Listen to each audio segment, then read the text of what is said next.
And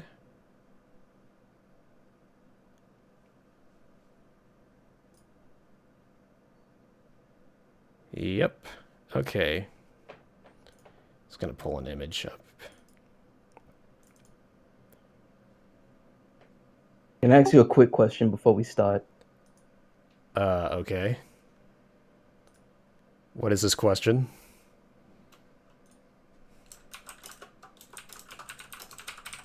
What is the difference between being passionate about something and just being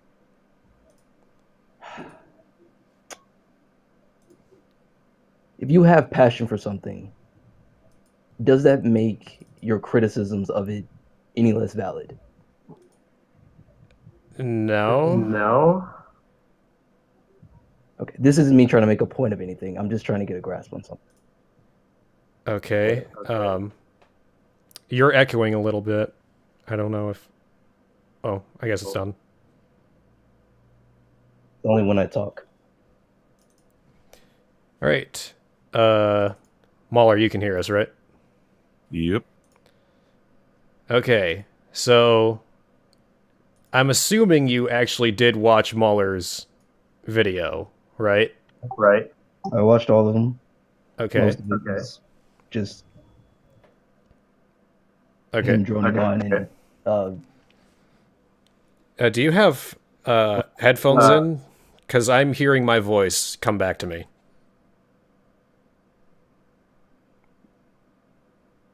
I'll put him in.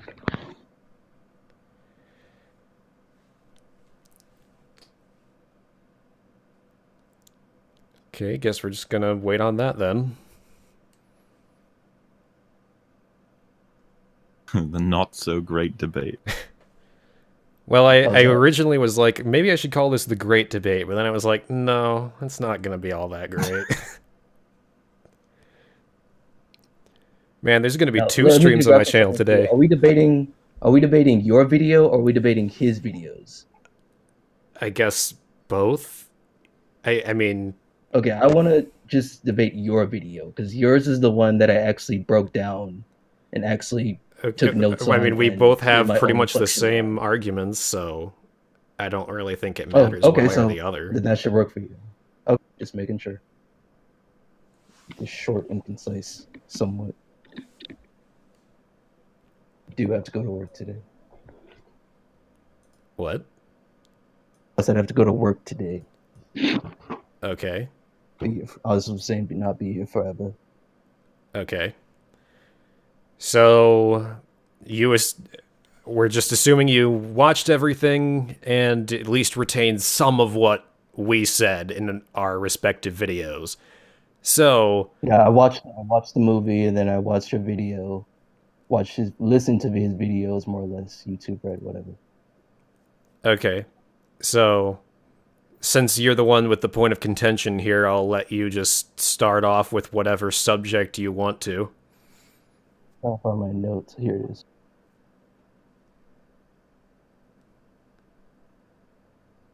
So one of the first things that I had a problem with in your video is you saying that the only three good performances in this film were Circus and Mark Hamill. You broke up a little bit there. You said Mark Hamill and who else? Mark Hamill, Carrie Fisher, and Andy Serkis, right? Those were the only three good performances that you thought those are the only three actors you thought gave a good performance in this film. Uh, I mean, they're the only ones that stood out. The only Those are one that your I. exact words though. Okay. I mean, the only one I really particularly hated, well, no, only two I really particularly hated were Ray and Rose. Everyone else was just kind of meh. Didn't really care. So Ray gave a bad performance, Rose gave a bad performance. Also Finn. And Poe. I specifically said the only two I outright hated were Ray and Rose. I don't know why you They were decide me to add they Finn and were Poe there. they were mediocre to you, or they weren't significant enough for you to give them any kind of praise. They just weren't significant. I didn't really have a problem with them. They just didn't stand out at any degree. Okay. So I'm just gonna start from the opening of the film, and I guess just say why I think that it's good to me, I guess, and that's probably the best way. You can just argue against that, do what you want, and we can just go from there. Okay, go ahead. Awesome.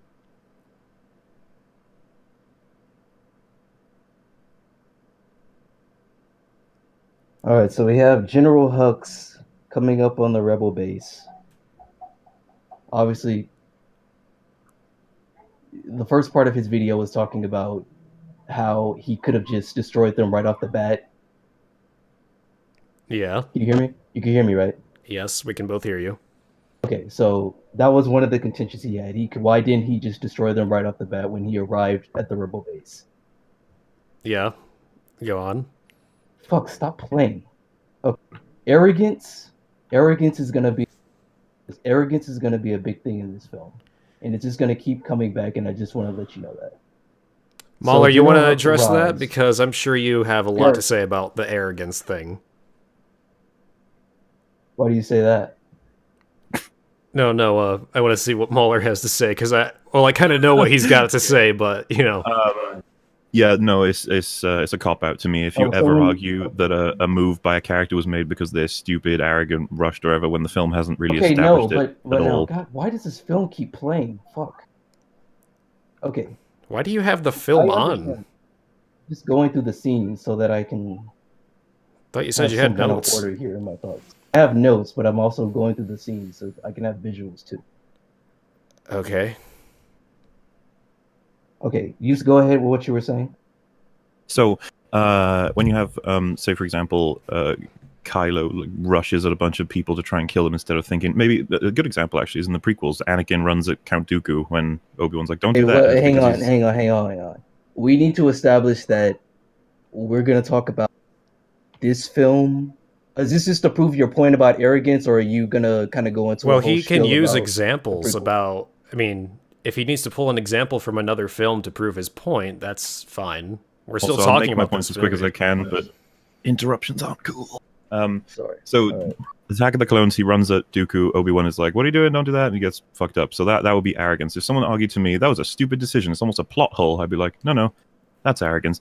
Hux shooting a target that is stative and they can easily find out is empty instead of the massively important target, the Radis, which is the last large cruiser that belongs to the Rebels. Where are we now? I thought we were. Oh, you skipped ahead a little bit. Go ahead. The beginning scene of Force. We can talk about some of the other stuff, but go ahead. Yeah. Okay. Are we talking about the fact that Hux decides to shoot the base on the planet instead of the Radis? Is that no? He when he first arrived at the planet, he didn't just destroy it outright. The planet, the rebel base, whatever. I mean, that's kind of what he did, but I was going to say, isn't that what he did? He did it later on. He didn't do it until they escaped. Okay. They were all. Okay, sure. What I'm saying, in his argument was that why didn't he just do it right off the bat? And I'm saying it's because of his arrogance. I mean, he kind of did shoot at them right off the bat. I was going to say he shot them. Basically, I don't have a problem with that. He takes like 2 minutes extra to finally shoot them. My problem is less with that. It's more with the fact that he chose a retarded target instead of the Radis.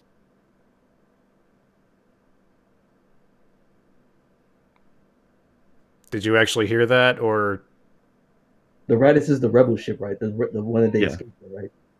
Instead, he shot which ship? You said he shot the base. He shot the empty base, yeah. But that was before. Okay. I'm a bit discombobulated of where we are in the beginning scene now. Like the first 5 seconds.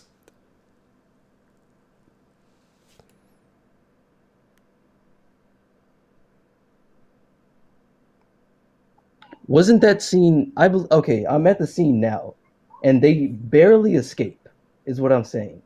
So it's not like he even took that much time. Poe was doing to distract him to shoot at the base, because they got out in the nick of time. Okay. That's not what we're talking about, though. Why do you keep going back to the fucking base thing? I was gonna say, did you make a point about that? Because I didn't in my videos. I don't even remember ever talking about that. I think Because I the just fact that he gets stalled by Poe, that's relatively okay with me. I'm not gonna have a problem with that hugely. It's more to the fact that they shoot the base instead of the Raddus. I think I skipped over the base part and just went right to the space battle in my video. Yeah, fair enough. Because, I mean, it was such a short part of the movie, I was like, okay, whatever. Let's just go to the part where actually shit happens. Yeah, because the obvious problem is if he had shot the Raddus first, the film would have been over, but he didn't because reasons. Okay, I think he has to have his big villain speech in this. That was kind of reinforced later on when when the bombers were starting to attack the dreadnoughts. He fucking what's the name of the guy that's right below General Hux, the older gentleman? What's his rank? Who? I don't know. I don't know The why one that the one that he orders. going off point. I mean, Very, very simply, Okay, sorry. I why was did he trying to shoot the base instead of the Raddus? That's just a question. I thought the Raditz was just escaping. I No, thought he it's- just shot at them before they escaped. No. I haven't seen the film in a while now, but I know for a fact that the two targets are there and they shoot the base first. And then they realign to shoot the ship, but the ship just escapes before they can do it. So why didn't they shoot it first? Hang on, I'm looking at it right now. oh my god. No, you said you haven't seen the film in the. Yeah. Actually gonna look at. But I know that happened. It's one of the major points of my video.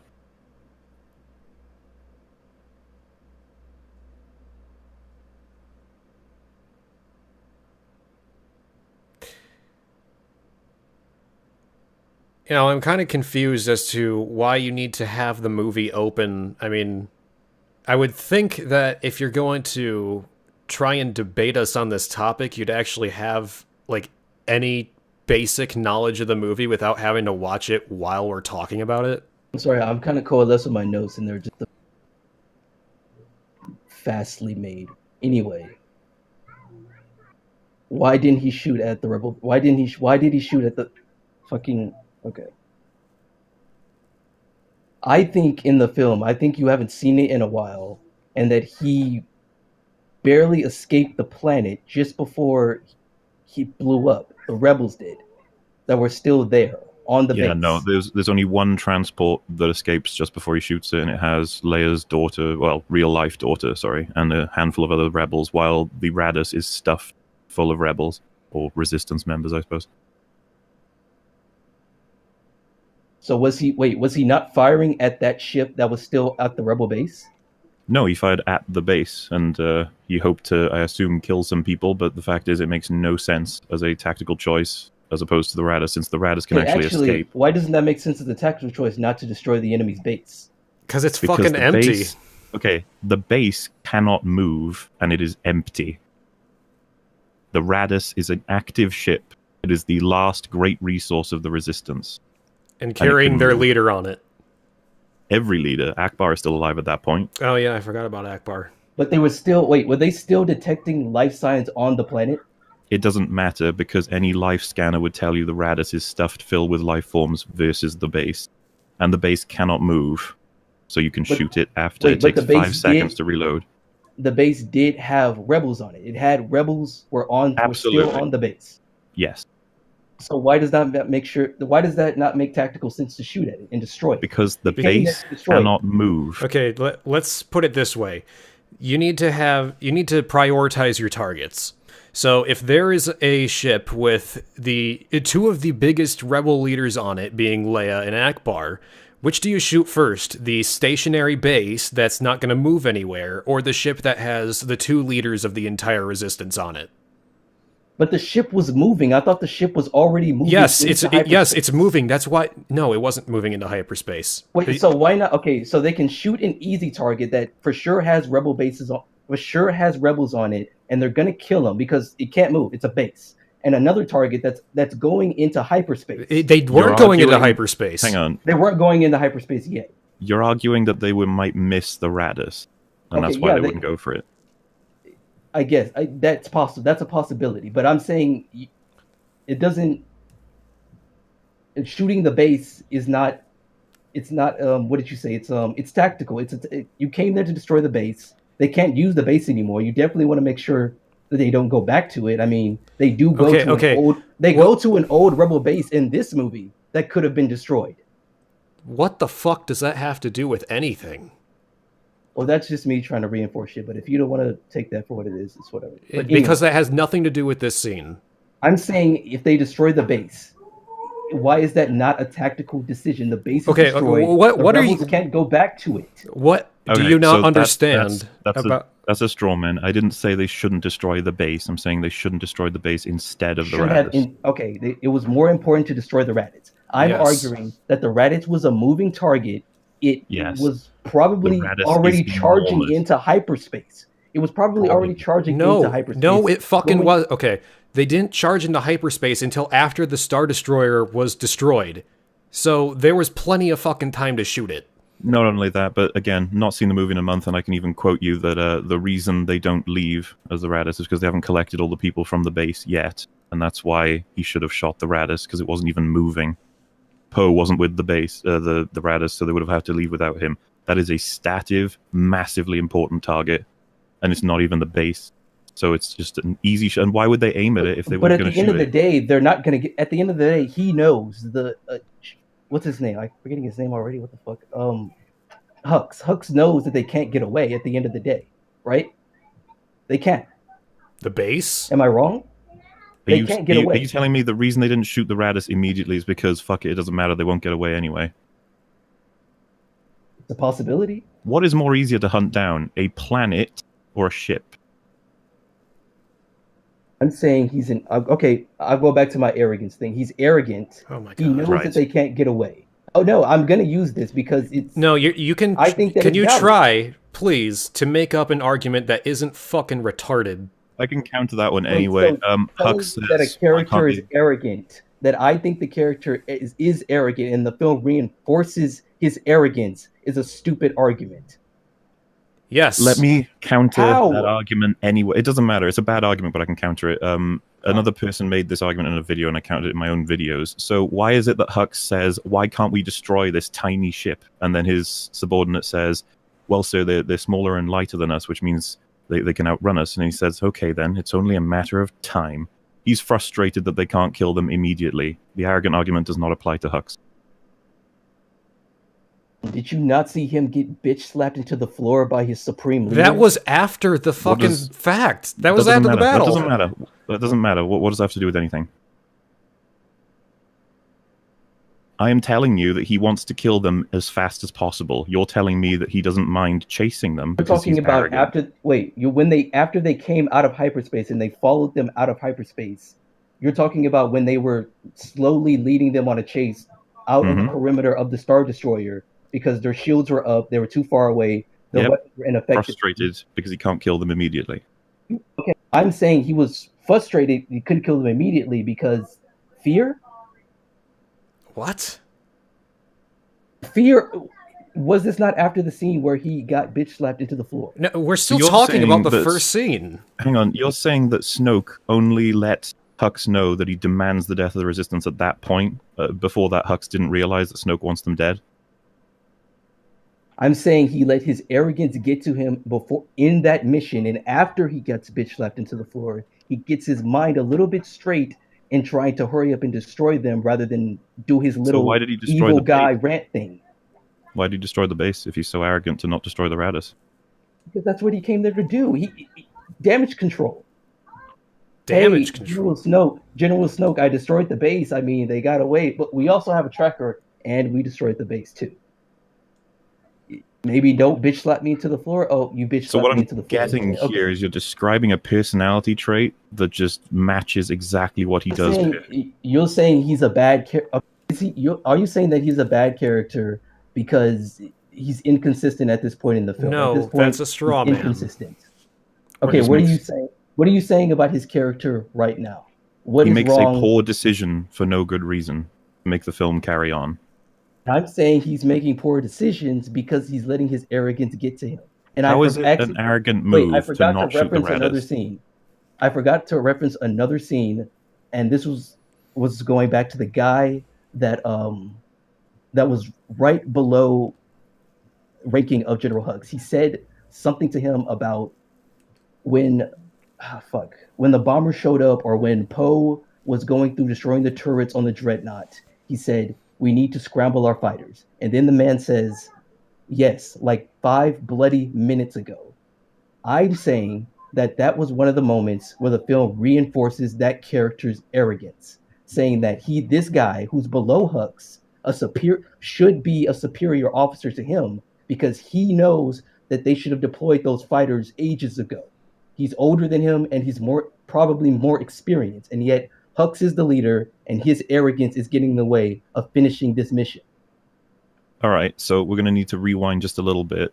Arrogance, I'm assuming we all agree on this, is essentially the process where you don't take into account a lot of things just because you just assume that you're going to win. Sure. You think you're that powerful. So why does it behoove his arrogance to not shoot the Raddus? I'm not sure. I'm not understanding. To not shoot the Raddus is a strange move for somebody who's very arrogant about their own power.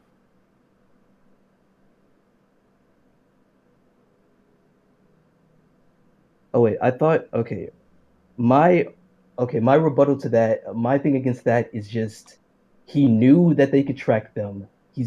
That's another part of his arrogance, and whether you see that as, I know you're not going to see it as arrogance because you just think it's stupid, but I see that as his arrogance in thinking, well, at the end of the day, I'm going to destroy the rebel base like I came here to do, and we're going to track him and we're going to play him along because I'm an evil, laughing Disney villain, and I'm fallible. Like I'm not sure if I'm explaining myself good enough.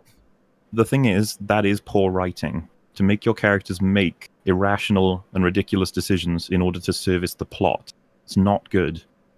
We could have done this in a better way. We could have had Poe disable their main cannon as soon as he... But I was trying to reinforce the point that Hux is a young general in a extreme source of power, right below... Is he not right below Kylo Ren or something? Or are they on the same level? Okay, let me put it this way. If Hux is this fucking retarded, then how in the hell is he in this position? Well, they're not going to explain that because that'll be in some kind of book.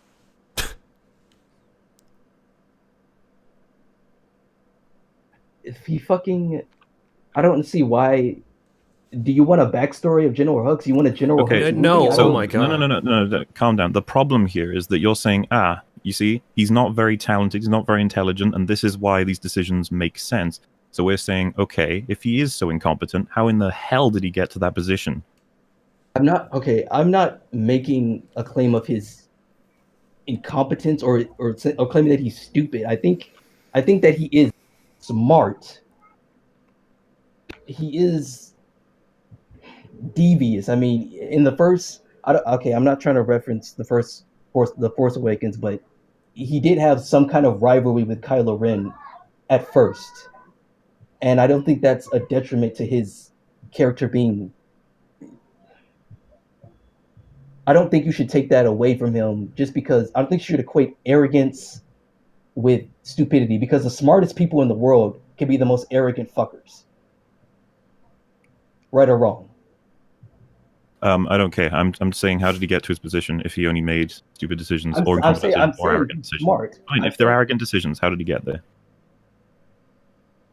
I'm saying in this position of power, his arrogance is magnified tenfold. He's pulling his dick out, and he's a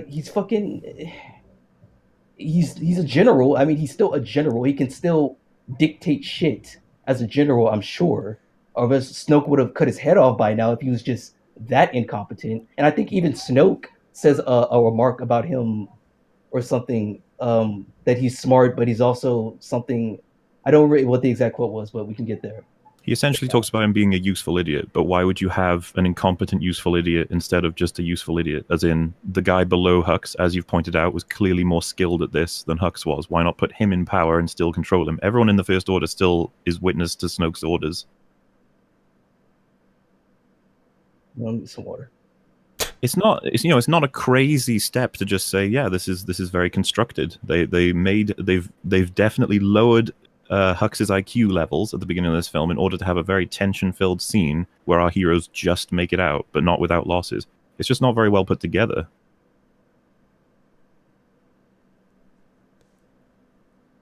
Yeah, the whole writing thing. I mean, like I said, Mueller, I argued with this guy for like 2 hours yesterday in the writing Well, I was thing. going to say we should move on because we've made everything's clear. If he doesn't want to listen, that's fine. Wait, I don't understand. Is the point of this to change each other's minds? Because Yes, the whole point of us even acknowledging your existence is the fact that we think we can change your... Okay. Yes, because we think we can change your mind. No, I thought we came here to just fucking talk about the movie and explain why I like it and why you don't. I didn't come here to get my mind changed. Okay. I like this movie. Okay, so No. Hang on. I like. I'm not Get saying Out. I'm not gonna absorb. I'm not gonna saying I'm not gonna take your criticisms, and I'm just saying that. Right, that's fine. I'm trying to like make this movie. something else clear. I really like Get Out when I watched it. Then I watched ER's video on it, and now I went from thinking I like it and it's good to I like it and it's bad. Like that's the difference here. You can like it as much as you want. I don't intend to change your emotional reaction. Oh, so you're saying you want me to acknowledge that you want me to acknowledge all the bullshit writing that you claim is in the film, the bullshit character changes, not that all that shit. Not that I claim is in the film. The ones that are in the film. Oh, okay. So I guess it's just it's got to be my thing to try to disprove that, which I think I've been doing. Even it doesn't matter. It's two people who have their mindset. You obviously have your mindset. I'm giving my evidence against it. Okay, hold on. You don't get to say that we're the ones who have our mindset when you literally just said that no matter what we're gonna say in this, you're not gonna change your mind. Yep. I meant that I'm not going to change my mind that I like this film. Okay. I'm not going to say, "Oh, Star Wars: The Jedi is horrible" at the end of this. I'm not going to say that. Okay. Well, look, I like The Room. Terrible movie. One of the worst movies ever made by far. Funny movie though, really entertaining. I still watch it. I also like Battle Los Angeles. Really, really stupid movie, but I find it entertaining. I can find bad movies entertaining every now and again. So we're not saying that you have to stop liking this movie or stop finding it entertaining. We're trying to point out all these problems that you're just denying. I acknowledge the problems. I'm giving points against them. Okay. Well, that just comes down to argumentation, and I'm sorry, but like I said fundamentally at the beginning, if you're telling me a character makes a ridiculous decision due to a character trait that's just it doesn't even correlate.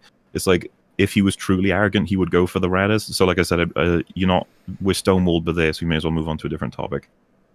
Okay. Oh, actually, no. On the beginning scene, your use of the words "fat Asian bitch" and "Asian bitch." Oh my God, are we really gonna go on that? Oh no. I'm not gonna go into race and shit because we'd be here forever. But that's one of the performances in the film that I feel like you should give credit to. Okay. Rose. Okay. Not before Rose's sister that died. You mean the one that had no lines in the whole movie and was in there for about a minute? Okay. Where she looks emotional. I'm saying that her performance was powerful enough to convey her conviction for the resistance. Okay, who cares about a character whose name we don't even know? She was in the movie for a minute. Why the hell would I care about her? I'm asking, why do you have to reduce her character, or just the actor in general? Wolf referred to her as fat Asian bitch. I was referring to Rose as the fat Asian bitch. Why are you Asian bitch? You said the Asian bitch and the fat Asian bitch. And I'm just I'm going to tell you what I said because I made the video and I know what I said. I'd never even the only time I even referenced her sister was to say it's her sister. I never even said anything about her. You did call her an Asian bitch. Okay, well, you're lying, or you're just completely delusional. What is your point anyway? That demeans her performance? I'm saying she gave a good performance, and she conveyed her conviction for the resistance, even without lines. Okay, what does that have to do? Insignificant. What does that have to do with me criticizing Rose? That has nothing to do with Rose. I'm talking about that character right now. Okay, I didn't even say anything about that character. I'm asking you right now, did she not give a convincing performance? I don't fucking care. Okay, let's move on then. Fine. I was going to say she's barely in the film for like 5 seconds, so I don't really know how it really matters.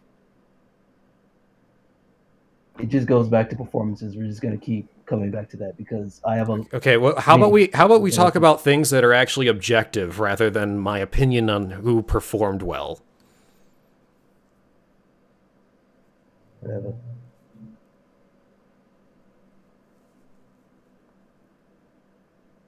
Yeah, so next point. I'm going to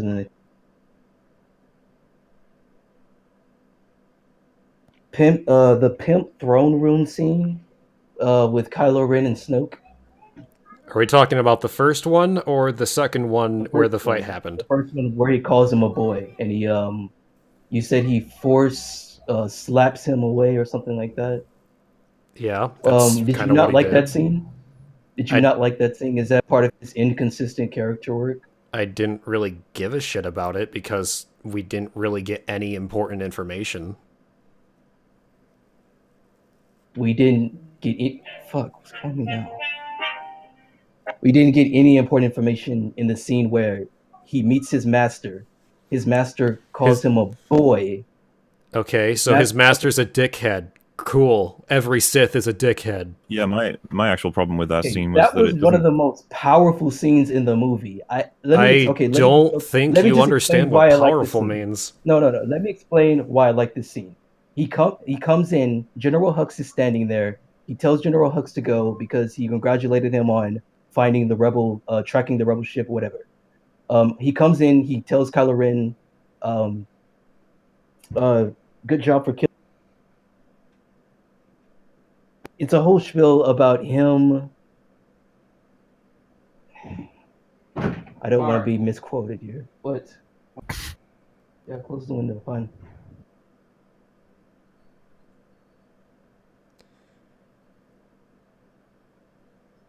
Yeah, what Jack Williams just said. The scene only exists to get rid of Kylo's mask. That's pretty much the point of it. And it doesn't reinforce their relationship whatsoever. I don't know why Kylo would be following Snoke. Not to mention, it's a direct contradiction to what Snoke's last line of The Force Awakens is, being that Kylo Ren needs to... Yeah, he needs to complete his training, and he does absolutely no training in the entire movie. Except they do have a throwaway line that apparently killing Rey would have been finishing his training, which is the most cop-out fucking continuity I've ever seen. Back to the first thing. Him destroying his helmet is a powerful scene because it shows that he no longer gives a fuck about Snoke. He said that he gave everything to him. He gave to him and the dark side, and he called him a boy in a mask. This man nearly single-handedly exterminated the Jedi the second time, and he called him a boy in a mask. You couldn't see the conviction in his face? Wolf, do you want to respond to that? Or I'm trying to figure out how to respond to that. I mean, first off, he didn't single-handedly almost wipe out all the Jedi, because there were the Knights of Ren that Rian Johnson just decided to not even talk about. Yeah, that was cool, but anyway, I don't even know if that's... Is that canon? That is canon. Yes, because we saw it in The Force Awakens briefly. Is that canon? The Force Awakens is the one that... The Knights of Ren. Wait, the Knights of Ren... I remember reading that, but I forgot what actually happened in it. Wait. Oh. This was set up by The Force Awakens. It was in the movie. Snoke literally says, Kylo Ren, the master of the Knights of Ren. Okay, thanks for reminding me of that. So he didn't single-handedly do it. He had other people helping him. Well, he fucking... Okay, that doesn't deter for what I'm saying. He took out the Jedi for the second time. Snoke is belittling him. He's saying, I've done all this shit for you. I've done all this shit for you and the dark side. And you're insulting me and calling me a boy in a mask after I've killed my father, killed my mother. Well, he didn't kill his mother yet, but he's going to go kill his mother. No, he doesn't.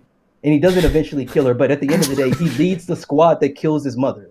He didn't fire the shot, but he knew that it was going to be that she was going to be killed. She did not die. Did you watch the film?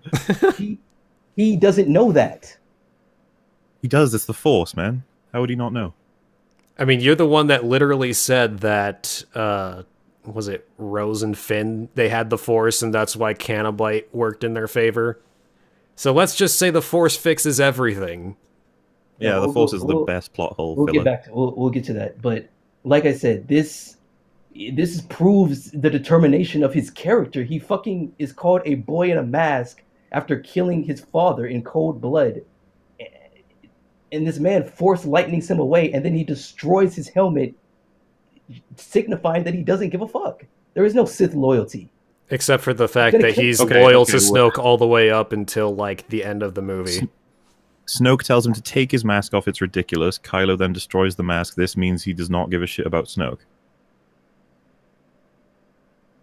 Following his orders directly means he doesn't care about him.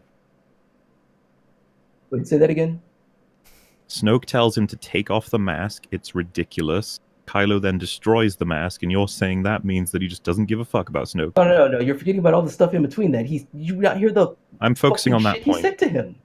I'm I talking about that understand stuff that. is I'm important. focusing on that point. But How does I'm saying that important? stuff is important. Calling him a boy in a mask and not acknowledging all I the shit that he's agree. done for him.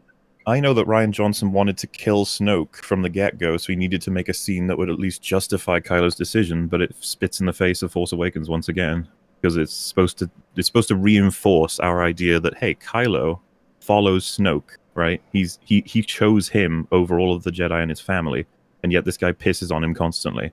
Why would he possibly be with this guy? Oh, he's going to kill him later. That's why we're having this scene. Okay. Can I ask you this really quick? Are you giving this film any kind of leeway for being a Star Wars Disney film? No, because we... I'm sorry, what does that mean exactly? Okay, look. I don't know about business and shit, but George Lucas sold Star Wars. He sold Star Wars to Disney. He has no creative say in it, right? Are you really trying Okay. to say Wait, that wait, we're... wait. Hang I'm on, trying hang to on. make a point. I'm trying to make a point.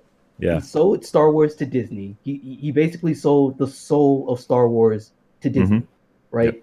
He fucking, when the person who created Star Wars is not on the set of the film, is not have any kind of say, any kind of Right. creative anything on the film, it's going to have lore.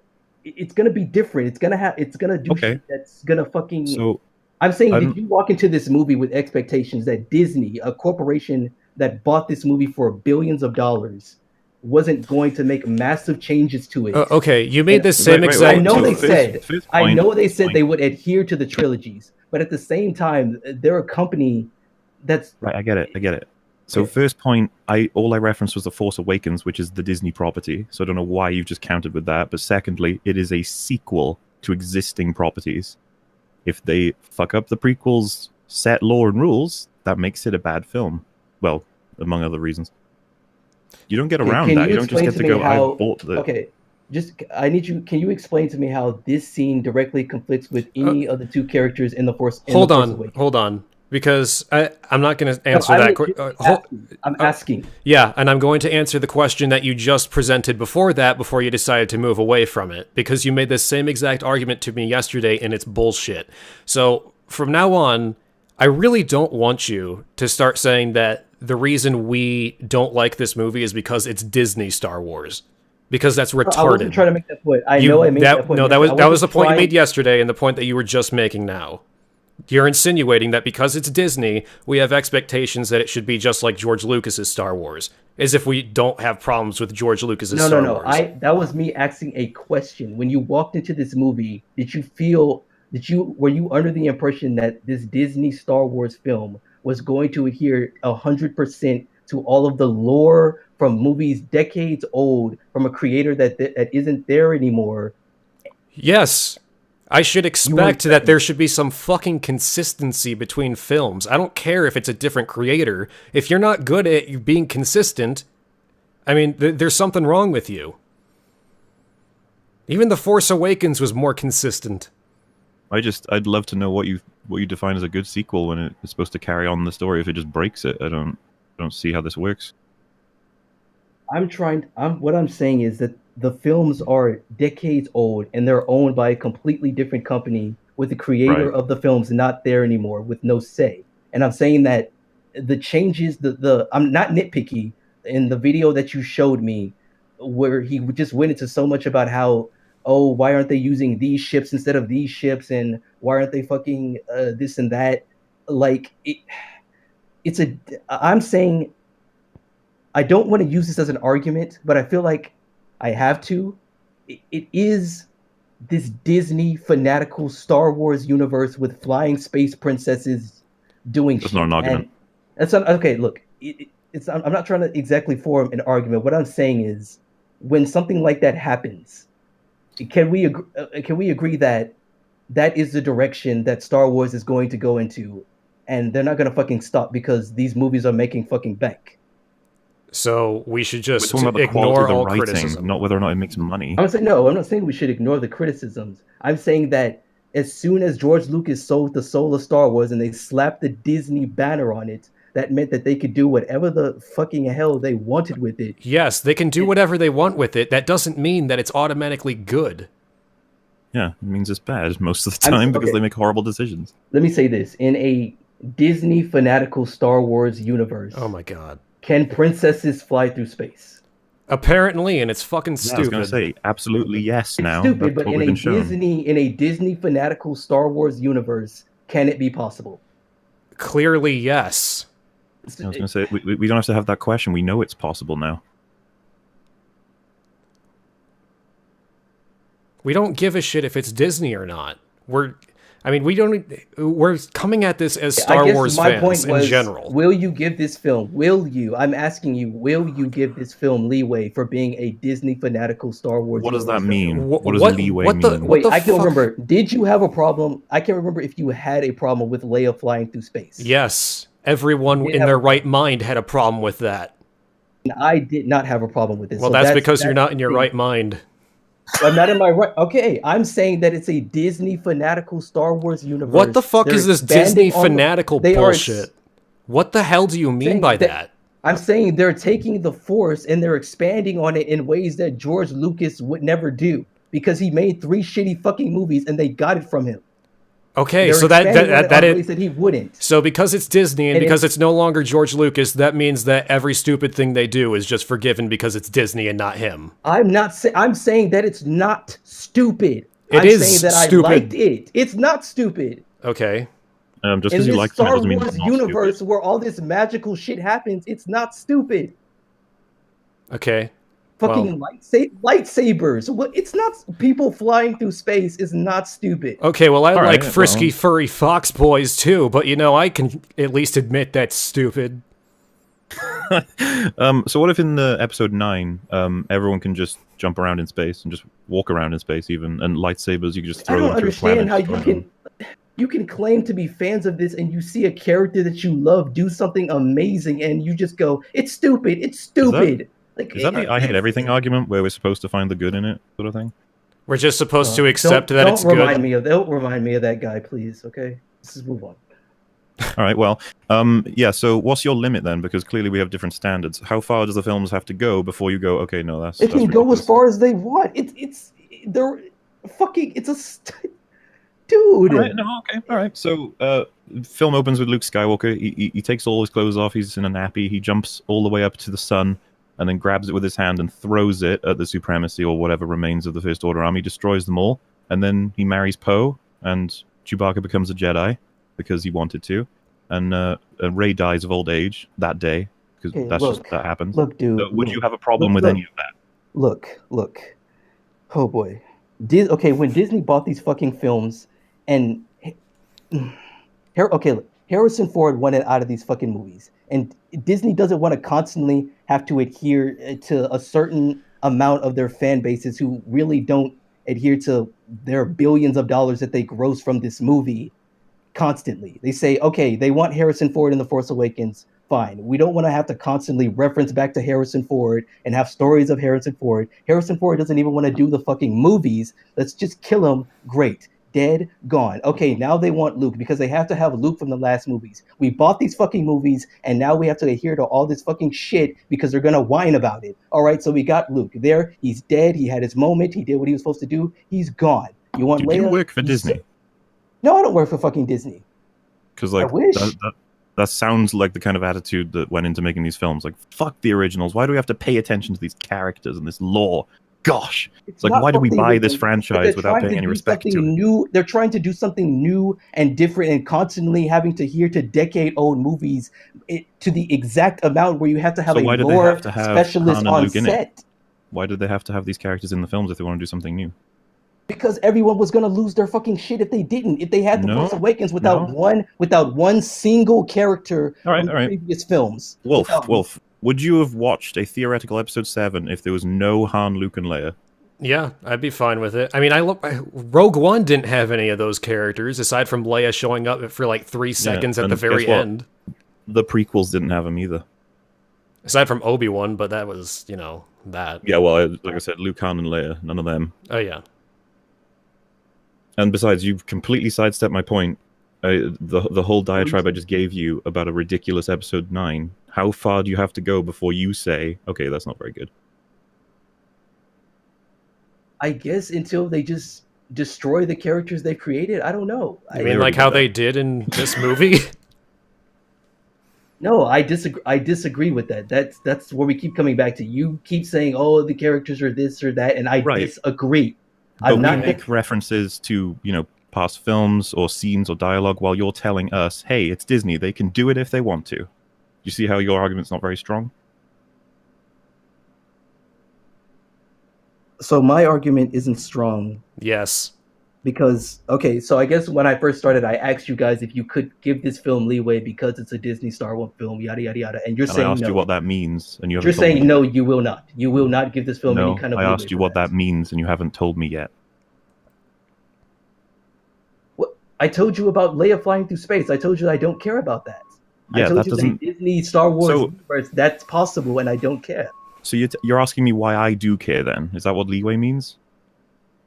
Okay, why can't you give it? Why can't you just pass that on as something that's amazing instead of picking at it? Why is it such a problem for you? Why isn't it a problem for you? Because it's amazing. That's not an answer. What about it is amazing? It expands on the Force. It expands on the Force. The magical thing. We'll just go from there. How does it expand on the Force? It shows that first of all, I think she died in space, meaning she somehow came back to life. Okay, that's not proven, but okay. The Force can resurrect people? I'm pretty sure that's not true, but go on. Well, I'm saying let him go down the rabbit hole. I'm saying that okay, Jedi are monks, and monks can like fucking do weird shit where they can slow their heartbeat down and like survive in certain conditions for extreme conditions for long extended periods of time by slowing their heartbeat down or doing all kinds of weird shit. Jedi are, I think they're like comparable to monks, or they're based off monks or something, or they're based off samurai or something like that. And anyway, it's not unbelievable to think that Leia in her old age has done some kind of meditation or trained with no, that was confirmed by Rian Johnson. She's not done any training.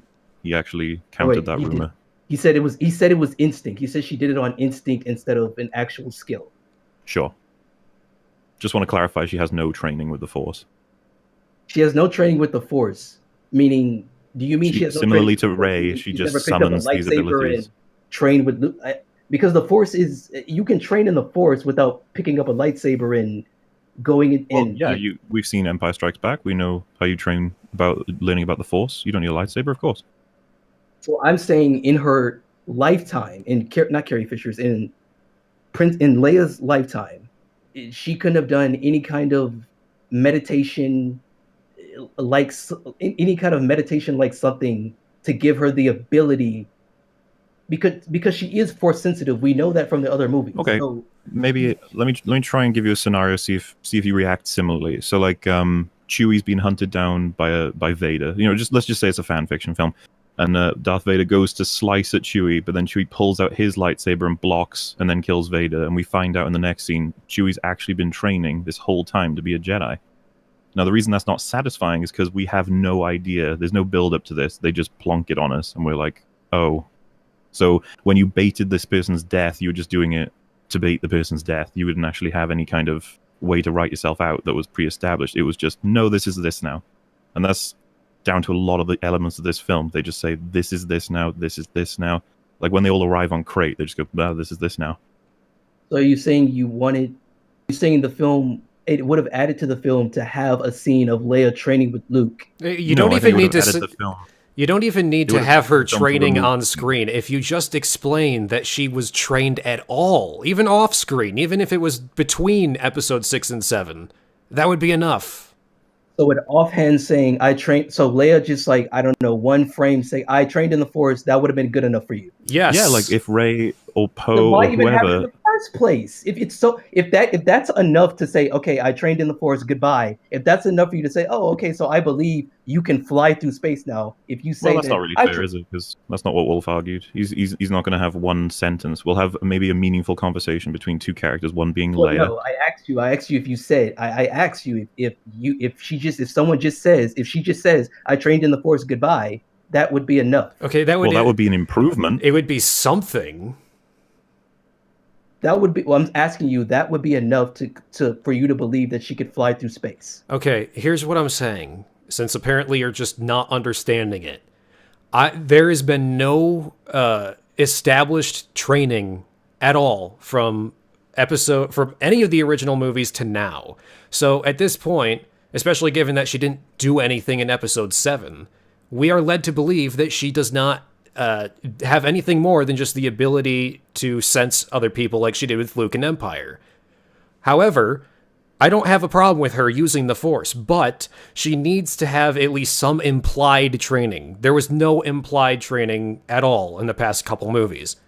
That's the problem I have with it. It's not that she can use the Force, it's the fact that she has had no training at all. So it doesn't make sense.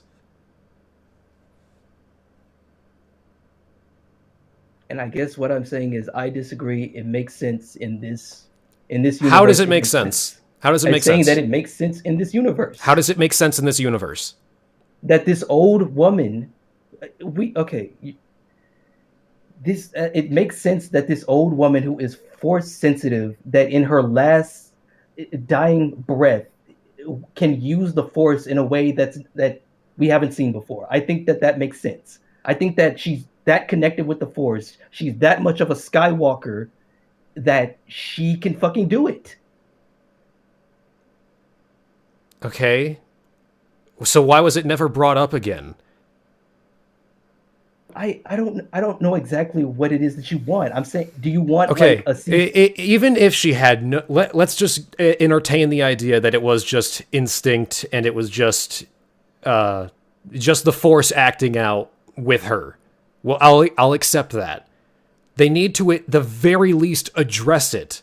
They don't. Throughout the whole movie, no one even mentions that scene ever again. They just accept it like it's a normal thing. Address it in what way? I don't know. Maybe say, what the fuck did you do in space like 10 minutes ago? Oh, yeah. Wait, are we debating this? It is bizarre that nobody asked her what the hell she just did. Especially in a world where the Force is a myth, which was established once again by The Force Awakens. She was in a coma, right? They could have asked her afterward. She flew in from space. How was that relevant? Okay, she got out of the coma and they were literally in peril. What time would she have to say, oh, you want to know about that thing that I did in space? Let me just tell you really quick about that thing I did in space while we're being shot at by this by the fucking ship over there. Let me tell you about how there was no time to ask her. Arguing it would have been, it wasn't important at the moment. It wasn't important at any time after she got out of a coma. It's kind of an important thing to understand why this character who was never using the Force before is Rey. The only person that could get anything from that is Rey. Okay, well, she wasn't there. Okay, what? Then what? What do you mean, then what? Rey wasn't there. She can only say, hey, Rey, you want to know how I did this crazy shit because you can use the Force too? That's the only point in the film where it would have been relevant. Oh my god. Mauler, can you take it from here? I think I'm gonna blow my brains out. So I don't understand. Wait. So why are these not valid points? I don't understand. You can laugh, but I'm truly not understanding why these aren't valid points. Let's try and find something a little bit more agree. I want to find out if you can agree with flaws, basically, right? So we'll get to the most objective ones. Phasma disappears when she's going to execute Rose and Finn, as well as her whole army, to appear later, much more reduced behind a smoke wall. Do you remember that? That's an Which- editing error. Wait, It's a continuity error. which scene are you talking about? It's about 10 minutes before they go to Crate. It's on the Superstar Destroyer or whatever it's called. Okay, explain the scene to me again.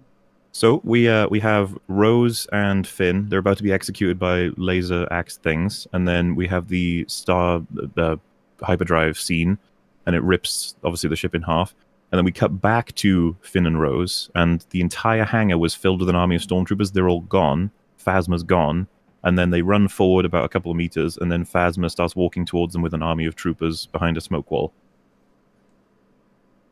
It's in the trailer. I'm having a bit of trouble picturing in my head, but how does that? You're saying an editing mistake detracts from No, what? I agree. Okay, fine. It's an editing mistake. I'm not gonna skip through the film to go find it, but fine. It's an editing mistake. What? See, because that's good. That means that you do actually accept that there are errors. Because if you like stonewalled us on that, then it would just be a pointless conversation. So at least we got that.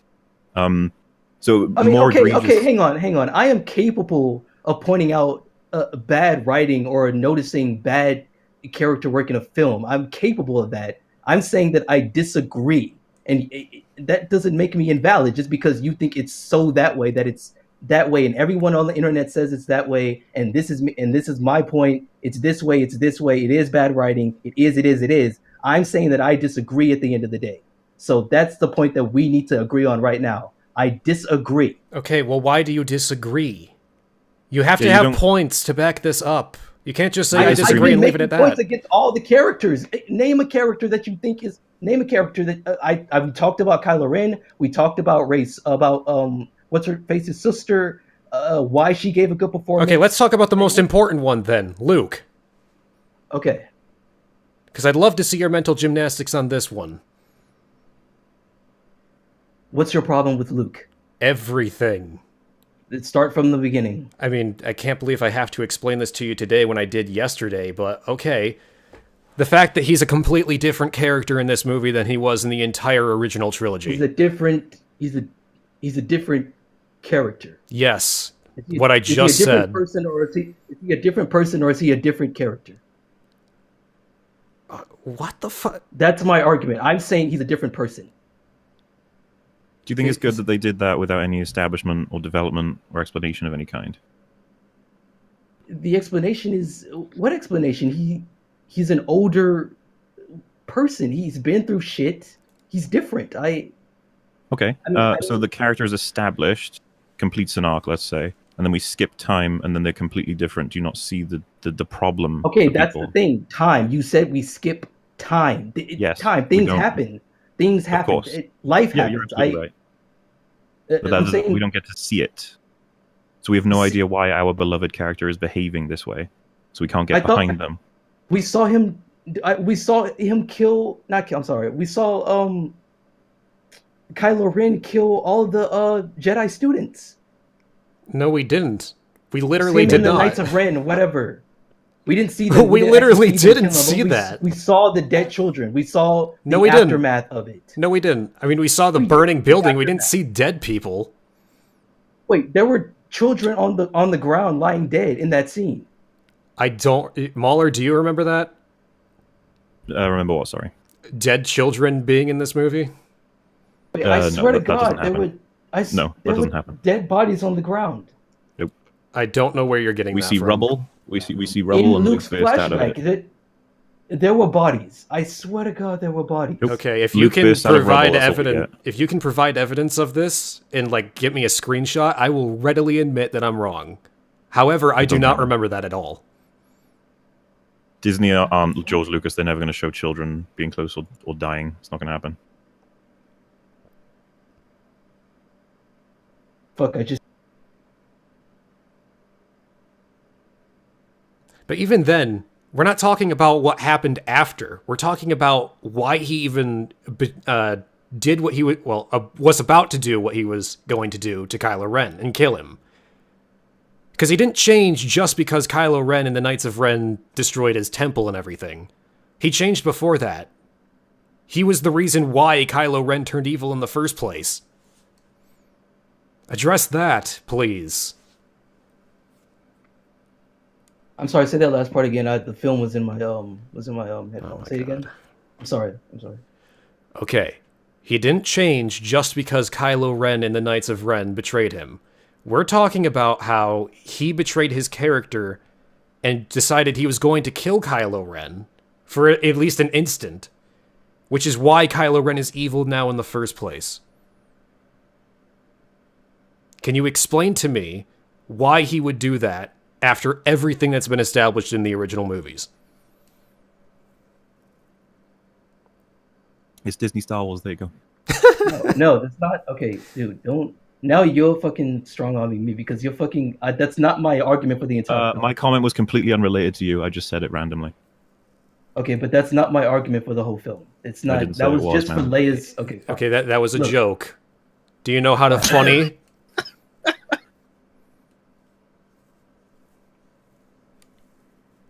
Bro, I'm fucking trying to keep this shit super chill from the beginning. But whatever. Okay.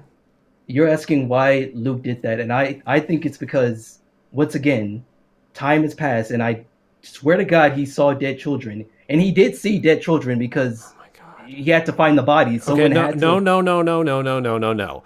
Go back. Like I said before, why was he about to kill Kylo Ren after everything we know about Luke from the original movies?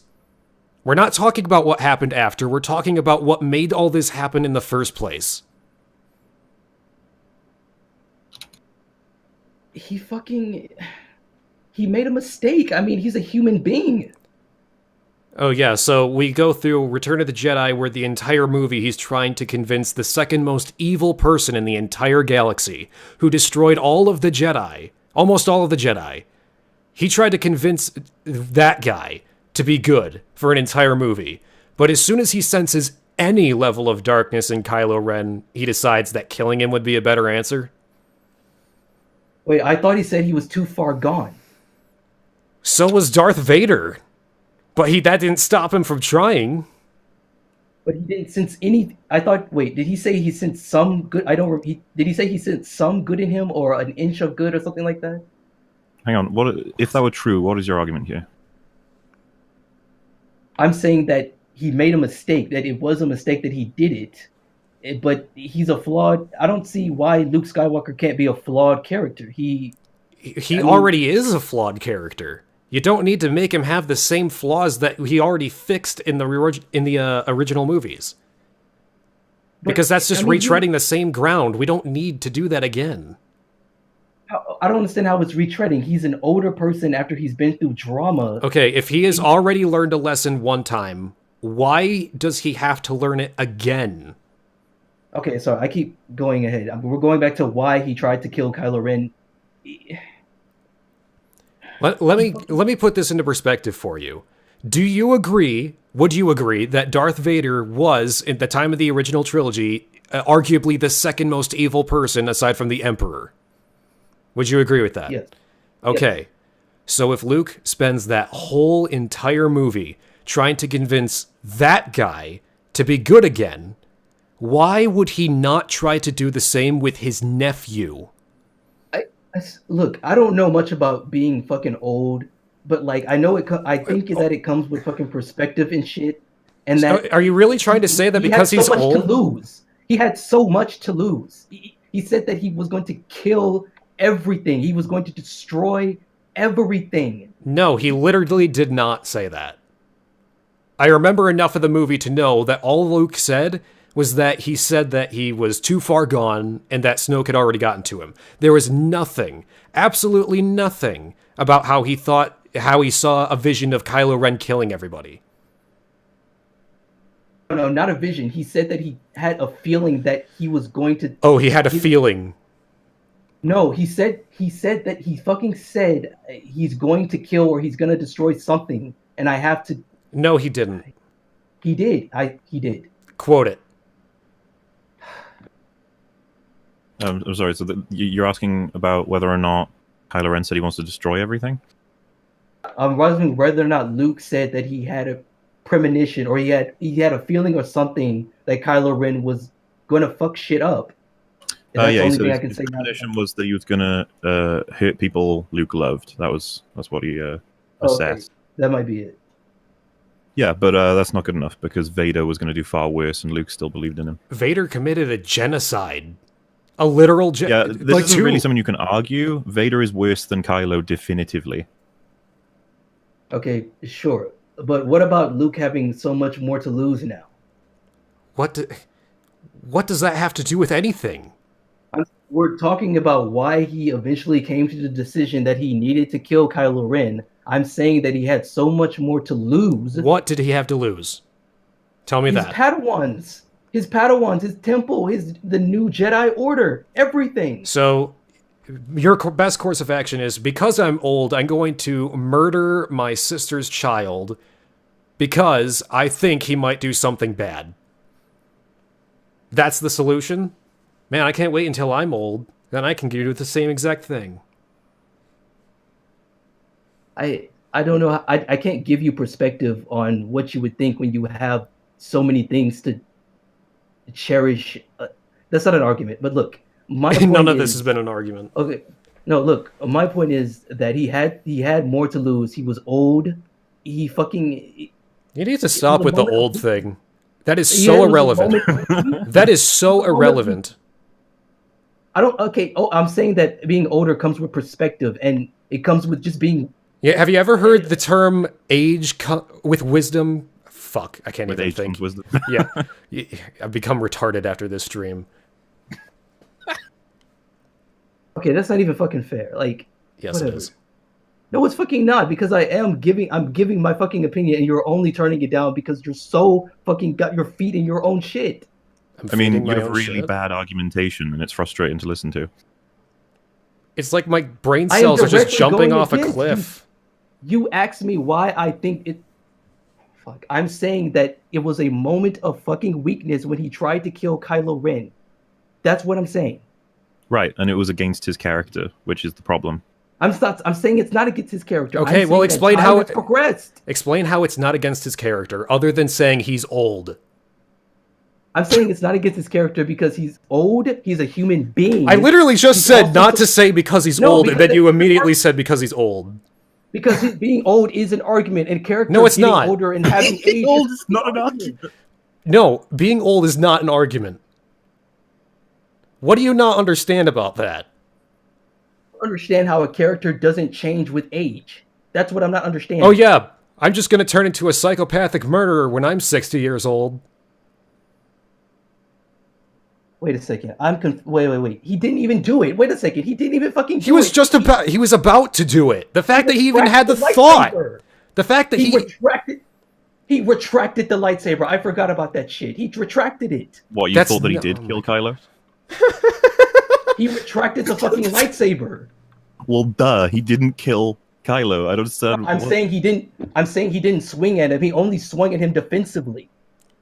when he was about to kill him When in Kylo Ren- his sleep.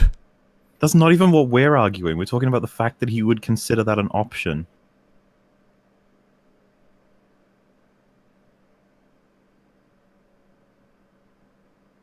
He would consider it an option because he has so much to fucking lose. Oh my god. And he didn't in the originals? The whole galaxy was at stake in the originals. I was going to say, he had more to lose in the originals because he was the only hope of taking down the Empire. was the while here, only he's in- living he's in Jedi. full power.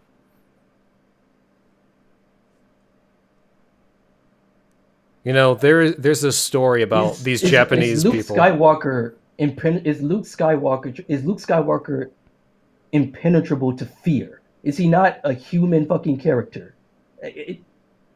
I don't see why he can't be fallible enough to just have a moment of weakness where he's thinking of losing everything that he's built up for years, this temple and the Padawan, having a single moment of weakness and thinking that he could save it all, prevent any of the shit that might come from this. Yeah, you've made this argument like 4 times now.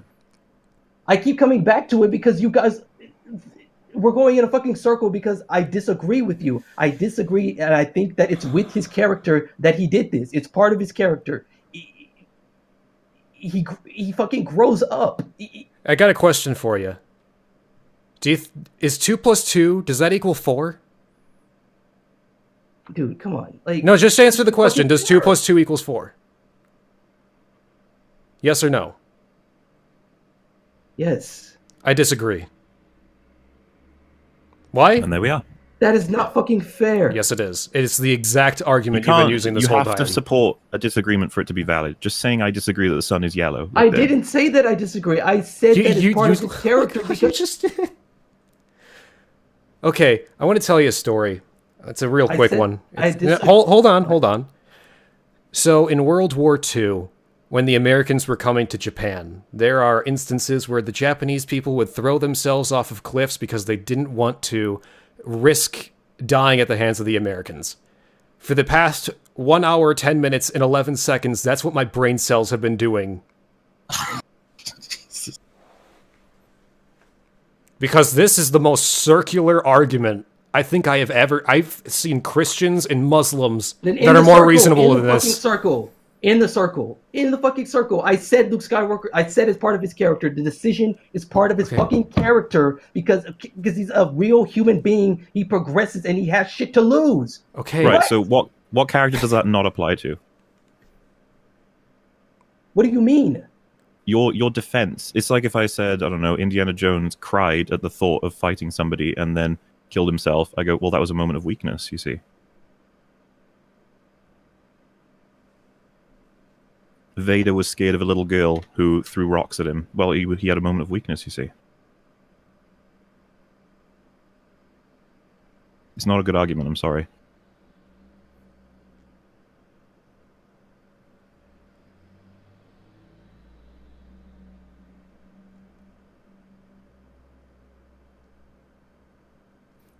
All around me are familiar faces. I just don't understand where the fuck you can go from here if you're just gonna keep saying my arguments. I'm stonewalling you. I'm saying your arguments are so bad that we have to stop because we can't continue circles. Fine, just move on from fucking Luke Skywalker. This isn't fucking fair. We can move the fuck Well, I on. mean, it's getting a little bit pointless because this is the fifth major argument we've done. We just have to sort of ignore each other and just move on because there's nothing to do. So I don't feel like much progress is being made. Fine. Think what the fuck you want, dude. Okay. All right, so what's next on the list? You said you had notes, right? Yeah. All right, so what's the next topic you want to talk about?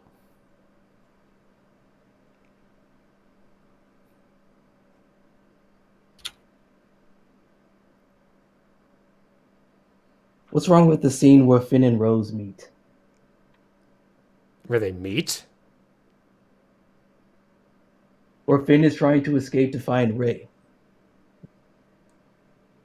Mauler? You want to... Can you just give us like a quote from one of us that maybe we could work with? Or maybe something we said, even paraphrase. I don't even really remember having too much to say about that part.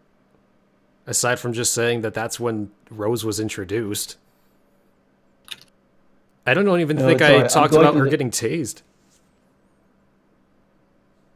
No, I was going through the scenes of the film and I was trying to... That's one of the scenes that I thought was good. And I thought you guys could just fucking tell me why it's not. I mean, I wouldn't say it's good, but I don't really have any problem with it off the top of my head. I'm saying that it fucking establishes Rose as someone who loves her sister very much. Because we needed that for one. No way. She loves her family member? Man. I'm saying before that we didn't know what her connection was to the girl that died in the Resistance.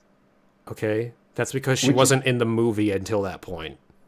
Okay, and this goes back to my thing again about her giving a good performance. This is part of her good performance. She cried?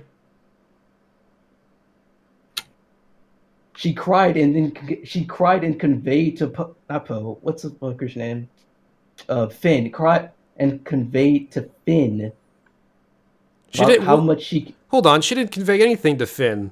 He didn't even really talk to her until she noticed him, and by the time she started talking to him, she had a big smile on her face.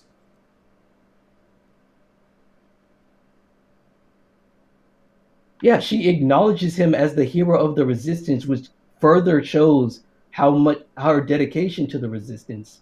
She fucking what I forget what she exactly said, but she talks about her sister, what happened to her, how she feels about it, how what she feels about the resistance and what they're doing, and how much she hates people who try to defect, or she tases them when they try to defect or whatever. Which is what I'm saying is part of her good performance. That's a part of her character, not her performance. Her conveying that is part of her good performance. Okay? You remember that part earlier when I said I don't really care about the performance thing? Let's actually talk about objective things. Did you forget that? Because I don't really care about the performance. Okay, fine. Uh, I guess we can talk about the fucking plan that you had such a big problem with, that you felt was so convoluted, you and the other guy in that video. That's the part I'm on now. So Canabite? no, yeah, not the Canabite plan and what they had to do to get there. That all around that is just another shitstorm that I Oh, just you mean the whole fuel thing? No, like the entire no the Canabite entire plotline. plan, the whole plan with Maz and planning to get the tracker and all of that shit. Wait, Why I got an it's objective one. You can't get around this one. Why didn't they send a Star Destroyer into hyperspace to catch up with the Raddus instead of just chasing them slowly with their army of Star Destroyers?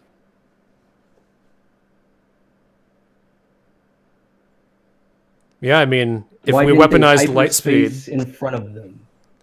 Yeah, why you didn't don't they just even send one Star Destroyer ahead? you don't even need to light speed in front of them because we already established you can just use light speed to cut through ships. So why didn't they have just a TIE fighter fucking do it? why didn't they just Why have the didn't Star they- Destroyer crash into them? That would only leave like what, a dent? And even then, who cares? I don't know how the science. I don't know how the science of that would work, but I figured that they would both be destroyed.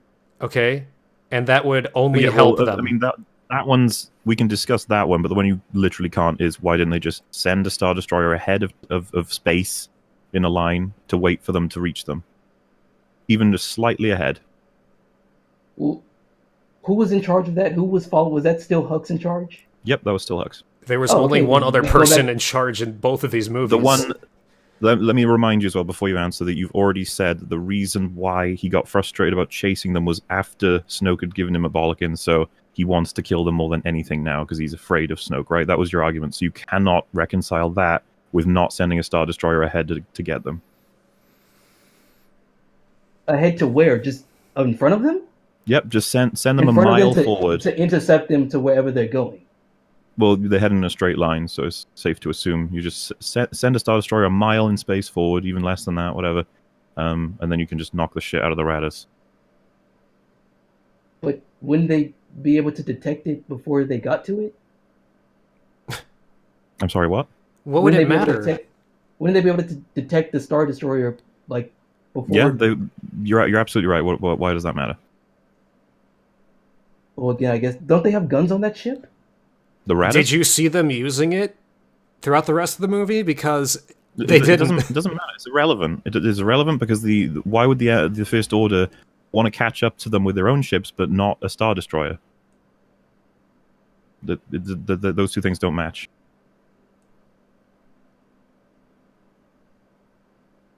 I figured that's because It's a mistake. I don't want to fucking use arrogance. It doesn't make sense. You've already argued that he wasn't arrogant as of the conversation with Snoke. So Yeah, he just wants to kill him right off the back after being bitch slapped, but he fucking don't, because like you're looking for a way to reconcile it. You can just admit it's just badly put together. They've forgotten the fact that Star Destroyers can individually hyperspace. It's an error. I would honestly, I would just respect you so much more, if you could just for once admit that this is actually a problem. I mean, it's not even that major of a problem in this particular scene. I mean, it's still a problem, but okay, he should have sent a Star Destroyer ahead. It doesn't make sense. Fine. Okay, good. Now, the problem with that is that that's the foundation of the film. That is a foundational point. No one's going to argue this. A string of conveniences, whatever. Well, that's just one. We're not even talking about other ones. The film is based on an error in the plot. That's bad. very bad.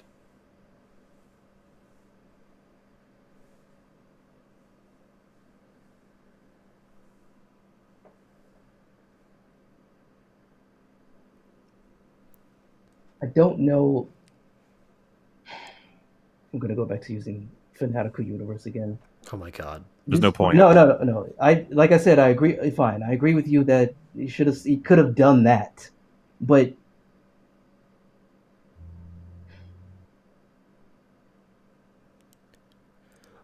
Hello, darkness, my old friend. I mean, do leaders not make mistakes? Oh my god. Oh dear. You can't Fine. just Okay, keep fine, we can saying move on. you can't just Okay, keep saying fine, that fine, they fine. made a mistake. You can't use that as every single argument. Well, I mean, it makes it so the film isn't bad if you do that. So it's not a terrible strategy, I suppose. I just don't see if you're the enemy of someone and you already know you have them in your grasp. It's even at a certain point, even if you are trying to immediately destroy them, you're talking about characters being inconsistent. And see, this is where I reference Stockholm Syndrome, but the equivalent in media. Like, you're doing everything you can to make it make sense instead of just the simplest answer is the obvious one. It's just a mistake in the script. It's fine. It happens. Loads of films happen. You don't have to, like, worship these films. You're treating them as though this is like your life source, as though your livelihood depends on this film being good. Now look, No, I know how the fucking film made me feel when I saw it in theaters. That's irrelevant. We're not talking about feelings. We're talking about the actual mechanics. I mean, You look, can feel however you want. We felt however we wanted about it. We're separating these things. now I'll give you some leeway here because I am a really big Halo fan, or rather was a really big Halo fan. When 343 took over, I tried to reconcile a lot of things that they did wrong with Halo 4, Halo 5, Halo MCC, so on. It wasn't until I was just repeatedly finding more and more mistakes over and over and over again, and then Halo 5 comes out, and they completely destroy the story, that I was like, okay, maybe I should stop defending these things and actually take an objective look at it, because as much as I love the original Halo games, I'm not going to defend every single Halo game just because it's Halo. Just like I'm not going to defend every single Star Wars game, or Star Wars movie, sorry, just because it's Star Wars. I can love something and still criticize it. Does that make any sense? Yeah, I get it. What my main thing is I'm trying to say is that I liked more things that I hated in this film. I liked the expansion on the Force. I liked the fucking. It's just the things that you're talking about. The things that you're talking about. The things about the rebels having different shifts. Things about why aren't their shields up and this and that. I feel like it's so small. It's so small and nitpicky for this grand universe. So that's why I said earlier about the issue with the hyperspace moving forward. The plot depends on that. It's an error. That's an important error. That's not a nitpick. Because how am I supposed to stay immersed when I know? If he sent the Star Destroyer ahead, he could have just destroyed them, and that would have been the end of the film. Yes. That is a rather large problem, because when we talk about immersion, right, everyone's different, of course. Okay, are you saying that for sure, that plan, that if they did that exactly, that plan would have gone exactly the way that they planned? I'm sorry? That if they did send that Star Destroyer ahead, and they for sure everything went the way that Hux was planning, whatever plan he had, when he sends that Star Destroyer ahead light speed to intercept the Resistance, would have gone exactly his way. That the writers we're not saying it would have gone. They send the ship forward, it assaults the Radis, maybe it even loses its, maybe it gets destroyed in the process, who knows? But either way, the Resistance is destroyed on that very moment. Sure, couldn't they just wrote in another way for them to escape it? I mean, they would have just come up with something else, right?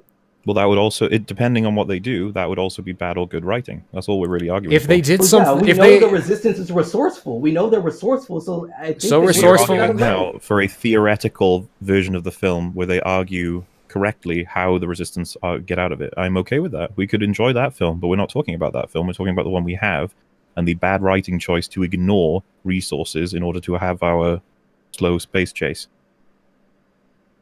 Yeah, that makes sense. Okay. Okay. And it's not a nitpick, is what I would like you to sort of agree with.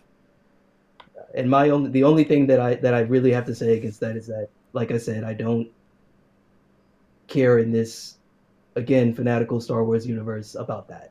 Oh my God. It's so insignificant. It's so insignificant to what the film is trying to say, and that it eventually Right. What it eventually We're not talking gets- about the message of the film, though. We're talking about the mechanics in the script. Because the message in the room could have been about relationships or how you move forward in life without trying to damage relationships around you in pursuit of another one. There's a lot you can draw from the room, but it is still an objectively horrifyingly bad film. So can I say that is a technical problem with the film, but that does not invalidate me saying that overall, even with that technical problem, even with all the technical problems that you may point out and will point out in however long this conversation is going to be, that me saying that without all that, that the points that I'm going to make about how this film gets across its message in a way that I feel is beautiful. Okay.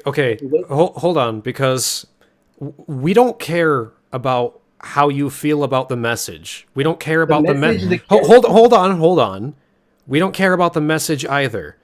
Now, you can feel whatever you want about the message, and we can't take anything away from that because that is a totally subjective opinion.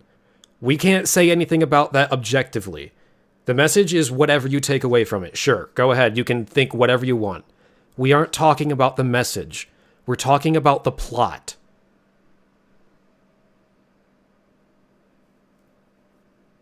Yeah, do you have any films you think are bad? Just off the top, I'm not saying you don't. I'm asking, what films do you think are bad? Like, badly made? I don't know. We were talking about Suicide Squad. I didn't like that. Sure. Well, Suicide Squad is an important message about coming together as a team, working hard and defeating an evil that is far greater than maybe your own evils within you. That is a beautiful message, and I think it transcends any plot problems with the film. That's what you're doing to us right now. Okay. I guess I can kind of see that a little bit. Okay, at least we got that across. I'm trying to understand. Okay, you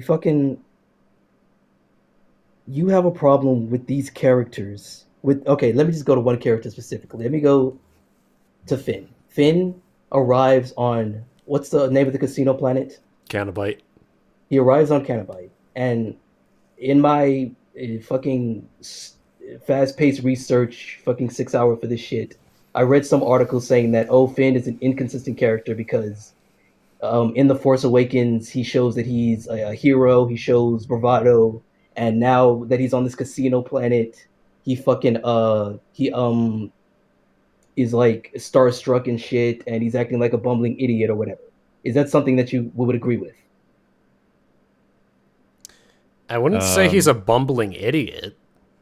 Well, that was something in an article, but Okay, in that, well, would you say that it's inconsistent for his character at Cantobite to do that? I don't know why is this a topic? It's not really that important, even Because if it's true or not. It's going to my point of why Finn is a consistent character, and I mean it's going to fucking come together. I'm saying that. I'd probably, because the thing is, whether or not we prove that, I feel like it's just not going to add to much. Is there bigger things sort of talk about? Because I don't have. Okay. I mean, you're talking about an article that neither of us have read, so. No, I was asking if you had an opinion on Finn's character and if he was inconsistent in the film. He was boring. Basically pointless to be in the film, so I don't really care. He was he was pointless? Yes. The entire visit from the Radis no, could have been removed. Finn, the character in the entire movie, is pointless. Yes. Sure. What? He is invalidated multiple times. Did he not kill Captain Phasma? Oh God, are we going there? Do we want to go there? You said he's unimportant. He killed one of the main villains. Oh yeah, just like he did in The Force Awakens too. One of the main villains. She was in the movie for 3 minutes, and you're really trying to tell us... I mean, he killed her in the last movie, too, but she still came back. God, she's just like Vader, you know? Just as important.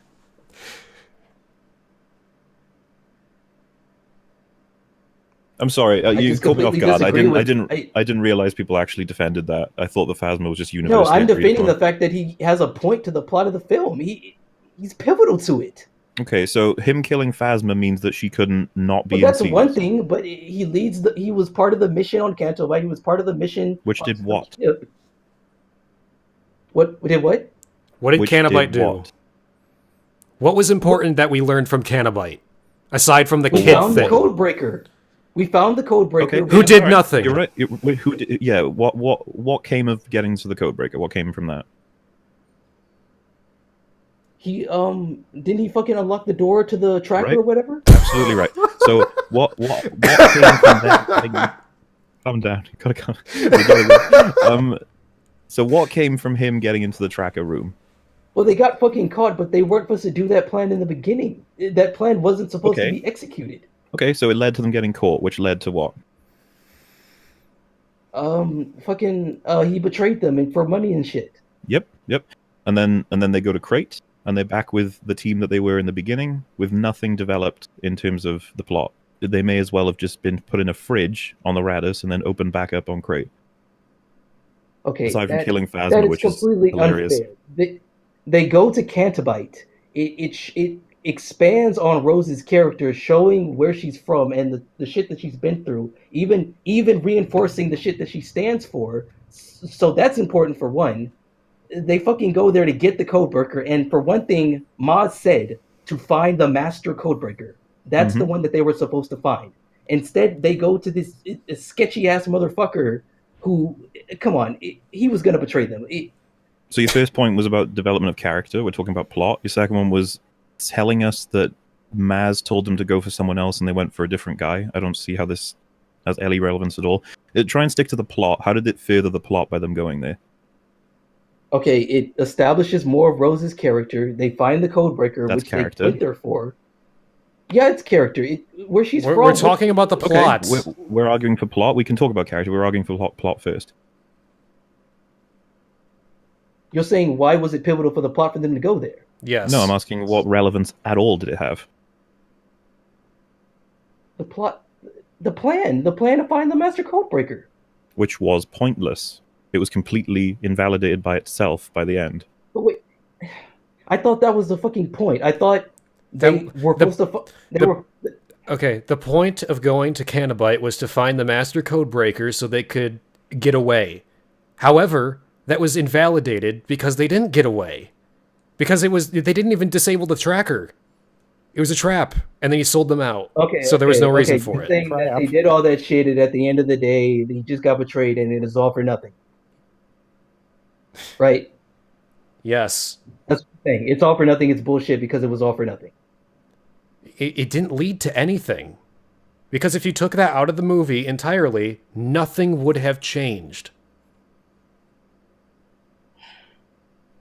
Okay, the movie is fucking about. Okay, I'm not gonna say what it's all about, but it's somewhere in the movie. I remember Rose said something about destroying what you love, not destroying what you love, saving what you love and not destroying what you hate.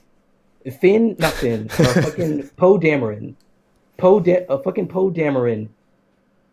Towards the beginning of the movie, Leia loses her command, and the purple-haired feminist you hate so much comes in and tells him to just fucking stay in his place, whatever, I'm in charge, right.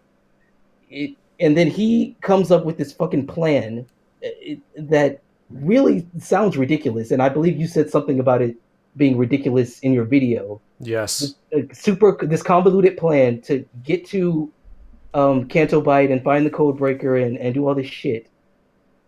When it was unnecessary.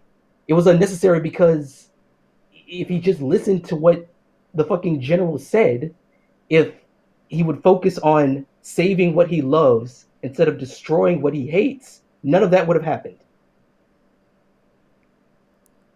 That was the most meandering thing I think I've ever heard in my entire life. Yeah, can I ask that you repeat yourself but be a little more concise because I'm so lost?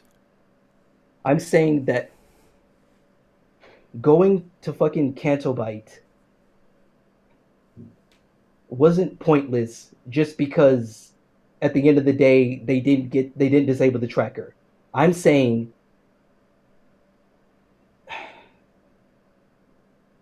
the fucking film made a point about saving what you love and not destroying what you hate. The whole plan of going to Cantobite and getting the master code breaker to disable the tracker was unnecessary to begin with. If if they just focused on saving what they love instead of destroying what they hate. That's wrong. It was one of their only chances of escaping at that point. No, it wasn't. The woman had a plan. Yeah, well, no other characters knew that, so that's just irrelevant. No other characters knew that. The fucking guy, the shifty code breaker, betrayed them, gave them the information, and said, "Hey, they're deploying these ships into this planet." And he wouldn't have betrayed them if they weren't caught. Wait a second. Wait, what? You would not have betrayed them had they not been caught. They were caught because the BB-8 evil droid caught them while they were walking. That's a very bad writing choice, by the way, because we've had people break into Star Wars different areas all the time, and a random droid catches them. That's why they're caught. That's pathetic at best, but that's why he betrays them. He wouldn't have betrayed them if they hadn't been caught, and thus they would have been able to escape.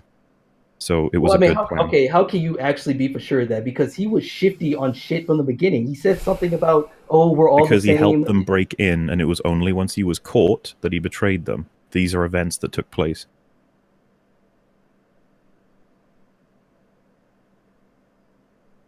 I'm asking you, that character wouldn't have betrayed them anyways.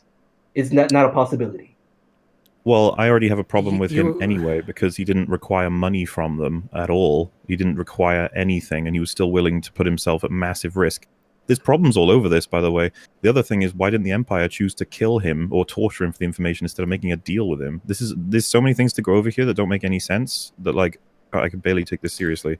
You have to stop going over these theoretical plot points that didn't happen, but you think could have happened. Yeah. We're talking about the movie that we got, not the movie that we think we could have gotten.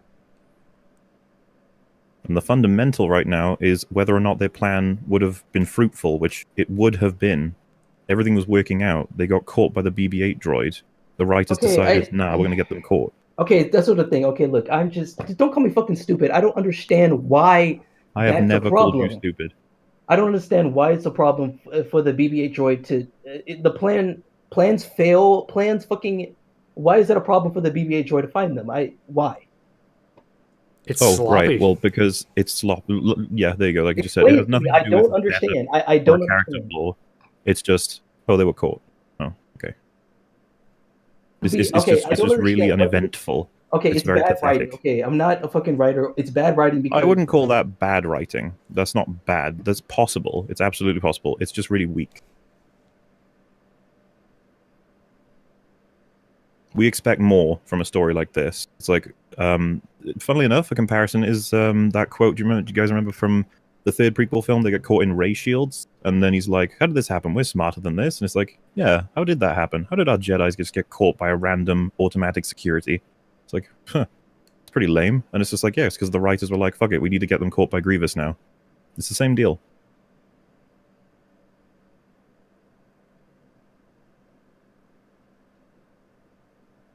I mean, I don't know how I can argue that. If I feel maybe you shouldn't be. Maybe you should be like, okay, yeah, that does make sense. I understand. Just because it's Star Wars doesn't mean you have to argue for it. Yeah, like, this isn't necessarily a fight right now. This is let's come to some form of an agreement here with the information we have. I mean, look, we're doing this right now because we think we can, or at least we thought we could, sway your opinion. But I'm not trying to be a fucking hardcore fanboy. You're not trying, but you're doing it pretty naturally.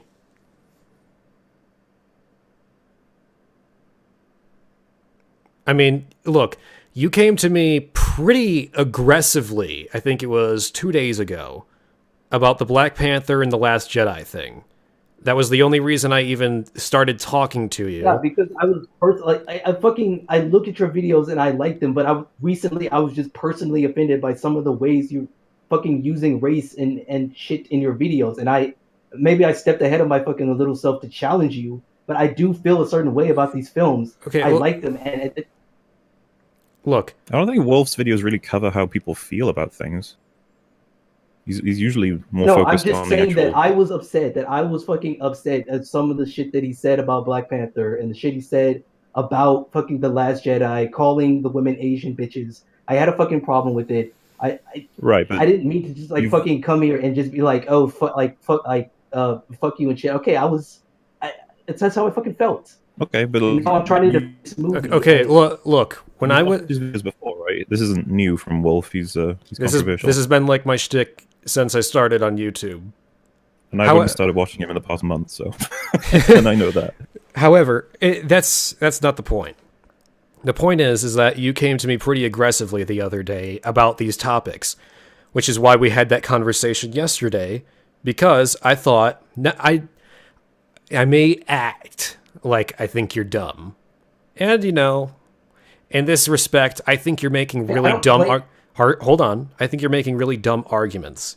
However, I had that conversation yesterday, and I'm having this conversation now, and I brought Mahler in here too, because I thought that we could sway your opinion, because I think you might be a reasonable person, and you're just... Okay, yes, the film has writing problems. The film has sci-fi, science fiction, believability problems, fine. So why do you keep denying all of the ones we bring up? I'm not trying to deny the things that you're bringing up. I'm trying to say that it doesn't deter from that the plot of the movie is consistent enough, works enough. The plot works enough for the movie so that the movie Look, here's my perspective on this, because you're the one that came to me very aggressively at first. The reason why I decided to even have this conversation is because if you're going to come up to someone and start challenging their arguments, I kind of expect you to have arguments of your own, which you don't really have. Yeah, like I said, I was fucking. If I took like a week to go through all of this shit, not just 6 hours, maybe I could do like little bullet points and shit for this. But like I said, I was emotional at first. I was fucking emotional. I mean, look, some of the comments that I thought were racist, the comments that I thought were fucking too fucking far about the things that you said about performers, about actors, and about culture that I didn't like. I'm fine. I'm sorry for fucking coming at you aggressively in that tone if we fucking challenge you and shit.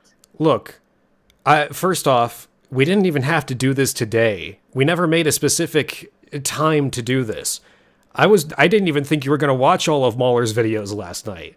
So I was actually kind of surprised when you came at me this morning. So we could have done this at any time on your terms. So don't pretend like I'm doing this specifically to get at you, because that's just not the case. Oh, no. I was saying I was fucking emotional. Okay. But fine, let's just get back to the... But I do understand what you're saying. Hold on, I'm not done yet. Okay. If you're going to come at someone and try to debate all of my points, but then not have any points set up yourself, and then constantly defend the points that I am arguing against, without any actual defense beyond, oh, he's old, or, oh, it's Disney. That's not good arguments. But you see, it's not like I didn't come here unprepared at all. I have the points, but all the points that I say, you said that they're not arguments. Because we have rebuttals. But I felt that they were. You can feel any way you want. That doesn't make it true. To clarify, for example, you gave us the argument about the message of the film, and I countered with the example of Suicide Squad. Do you see how that is not an argument? Do you agree with that? Or do you still feel that it was, and that we just sort of are on different planes of existence? No, you're obviously fucking informed people. If you say that something if you say that something in film is bad writing, I can probably take your word for it that it very well might be. Except in this case. I know I agreeing with some of the shit that you're saying. It's just that What did you agree with so far? I agree. Okay, I said that the fucking droid spotting them, maybe that's lazy or bad writing, whatever you said. But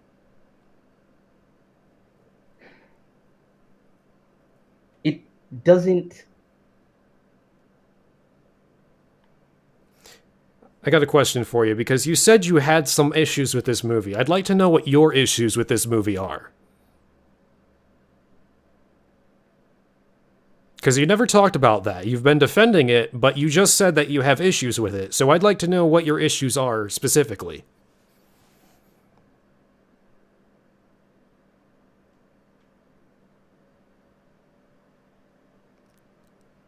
Dun dun dun dun dun. I love you have a new song every time. Yes, I've been sucking film's dick for the past 7 hours. I'm trying to think. Yeah, you have been. It's funny because me and Wolf haven't watched it in ages. Oh, you guys didn't buy the Blu-ray? Why would I waste my money on it? Why would we do that? We hate the movie. Mahler made a 5-hour series about how much he hates the movie. I made like a 40-minute rant on how much I hate the movie. Why would we bother wasting our money on it? It's still a Star Wars film. I still want it for my collection. Oh, Okay. jeez, and that informs this entire conversation, doesn't it? Yeah, I don't think we're ever gonna get anywhere if you're just gonna say because it's Star Wars we have to like it. No, I was just saying I bought the film. It's not me arguing anything. I bought the film for me. That's what the fuck. Okay. Well, no, you said, why didn't we buy it? We gave our reason, then you said, but Oh it's no, Star I didn't say Wars. why. I said I asked you if you did buy it, but whatever. Yeah, we gave our reasons, and then you said, but it's Star Wars. Yeah, I said that was my reason for buying it, but it's Star Wars. It's Ah. from my collection.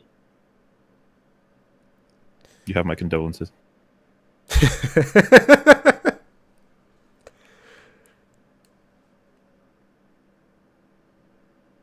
So are you actually going to answer the question I posed to you about a minute and a half ago, or are we just going to pretend like it was never asked? No, I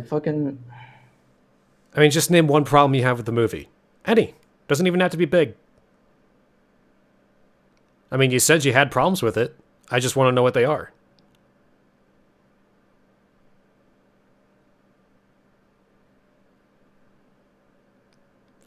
look. I feel like if I fucking say, if I say I have a problem with all of the writing of all of the bad writing and all of the sci-fi inconsistencies, trilogy inconsistencies that you and the other guy had in this video, this is going to completely invalidate anything that I have to say.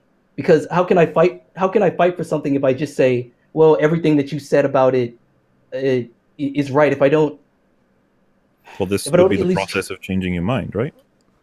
Look, if you're admitting that saying something is going to invalidate everything you said, then it means your arguments are not good and you need to rethink them. And reflect your position. You're saying it's very hard to defend this movie. Maybe the movie is hard to defend because it's not very well made. Look, I've been a Star Wars fan since I was like 4. So I love this series. However, I can admit when a movie is bad. I came at this from two perspectives. As a Star Wars fan and as a movie fan. The movie fan always takes precedence over the Star Wars fan. And if I'm going to rate a movie, I have to rate it based on its merits. Okay, sorry for interrupting you. I fucking think that's like a major impasse of where we are. I think that I am giving this film a certain amount more leeway than you're giving it. Like I said before, for being something new, for being just because it's new doesn't mean it's good. Oh, exactly. You're saying okay.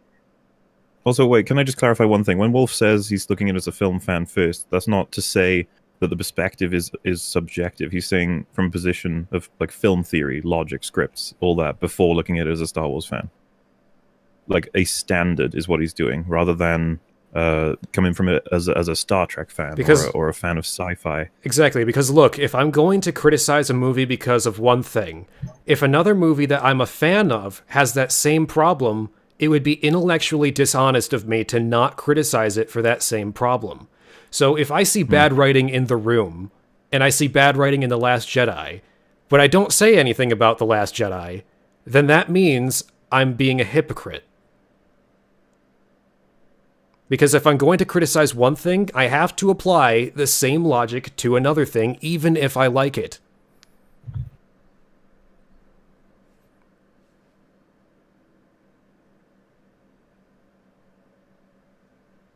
Does that make any sense to you, or? Yeah, I understand. Then that should clear this up, right?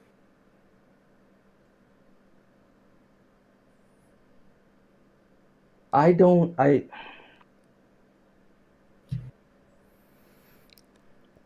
Do do do do do do do do do do do do do do do. Sorry, I gotta fill the open space. These are long, pregnant pauses. We could have our own debate in the middle of this one if you want. Talk about Ragnarok. Oh man, we won't have the time because we do the podcast in like an hour and 20 minutes. Okay, can I ask you this? What? Is it possible that everything, pulling together all of the things that you don't like about this film that have to do with the plot, the inconsistencies of the characters, the fucking convolution of it, the inconsistent writing, the bad writing, all of it. If you could put it all in a bubble, put all of that in a bubble, and look at the film from not from a Star Wars fanboy perception, but from from the perspective of just looking at this film as, did it tell the story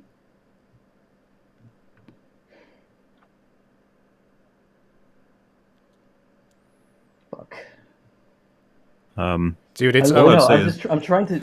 Wait, just one thing. Before you finish, make sure you apply your own argument you're about to present to films like Suicide Squad and see if they apply to them, then you should know already it's not a strong argument. If you're going to criticize Suicide Squad for one thing, and that same problem is present in this movie, then you're a hypocrite if you use that argument. This is what we're trying to get through to you. You don't have to like a movie just because it's part of a series you like. You can actually criticize if you do things. like it, it's fine.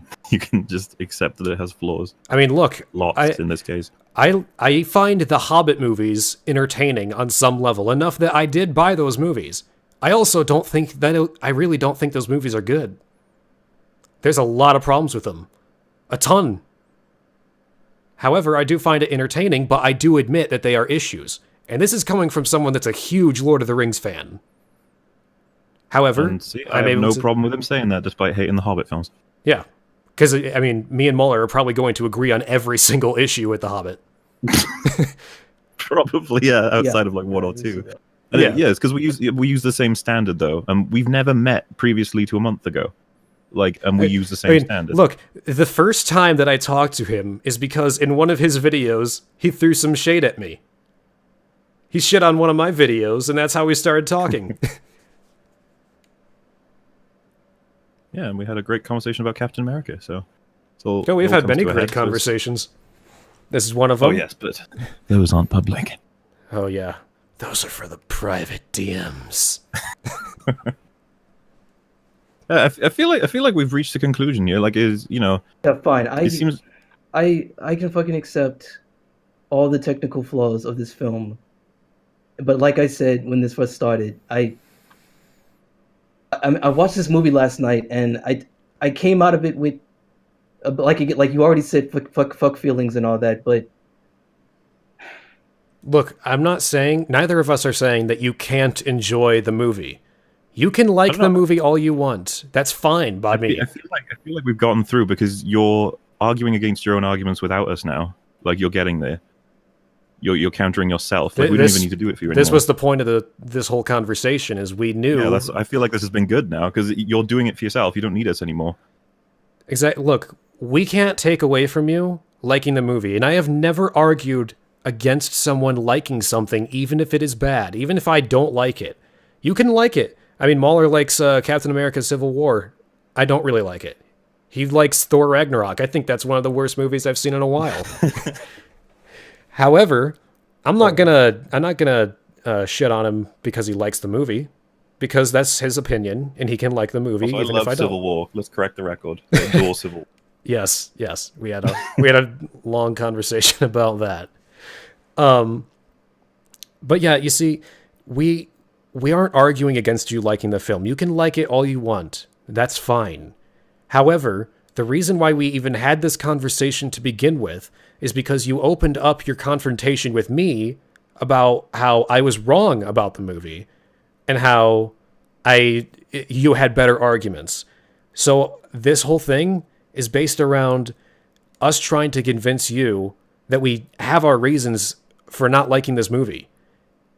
There are actual reasons why we think this movie is bad. Okay, if I come out of this movie other than saying that like I said, I like the movie, but That's fine. what I'm also saying that not only did I like the movie, this movie inspired me enough to be ready for more of this universe. I want to see more of this universe. I disagree with you saying not to support the film. I like the things that they did with the expanding of the Force and everything, and I'm ready for more. And that's the thing. That's one of the things that I think both of you are disagreeing with me with, that this Star Wars should die. Well, we can't. Oh, I mean, that's a completely different discussion, I suppose. But we can't disagree with any of that. That's down to you, man. Like, you want more of it? That's great. I'm ready for Episode 9. I'm expecting it to be horrible, but we'll see. I love the Star Wars universe. There's infinite. Despite what Red Letter Media say, there is infinite things you can do with it. You can go anywhere. It's unfortunate with what we're having, but anyone can feel about it any way they wish. You can go in and come out and say, you know what, that was something that was special for me, and that's fantastic. But that's really not what because we could just make the same argument in reverse and we'd still be right as well, because it's all subjective. Yeah, I mean, like I just said, you can like the movie all you want, and we can't take that away from you. Just like you can't take away from us that we really hate the movie. However, you started arguing about objective things. When you argue objective things, you need to have an objective reason behind them. Yeah, you fucking and you fucking deconstructed everything that I had. That's not me like getting angry and shit. I just fucking it. I mean, it's what happened. I felt like I had valid shit to say about this film. You disagree, and I've just come to agreement that yeah, fine. The film has flaws. I like it. You're gonna be what you say. I'm ready for more films. I guess that's. Well, what I'm trying to say here is that, do you agree that you came at me with objective things? Not just your feelings, but you thought that you were objectively correct on something when you came at me originally. Yes, I did. And they may have been fueled by your feelings. I did feel like in my 6 hours of research, I had enough to try to at least deter some of the things you felt about this film, at least Luke Skywalker's character, but it didn't happen. Okay. So do you understand why we had this conversation about these objective things, and why we don't think you made any good arguments about these objective things because you were arguing from emotion? I feel like that may apply to some, if not most of the things I said, but I will stand by that. Some of the things that I did say about Luke Skywalker's character could be considered valid, but that it's not. It can't be argued. It's nothing. Okay. So, yeah. So we good? Yeah. Well, I think we got through to you at least a little bit, maybe, unless it's just you trying to get the conversation over with and you're just agreeing with us because of that, but... Oh, no, I do have to get ready for work soon, but, I mean... Well, I'm going to... We've been talking about it. I'm going to give you the benefit of the doubt and say that you did at least come to some mutual agreement with some of what we said.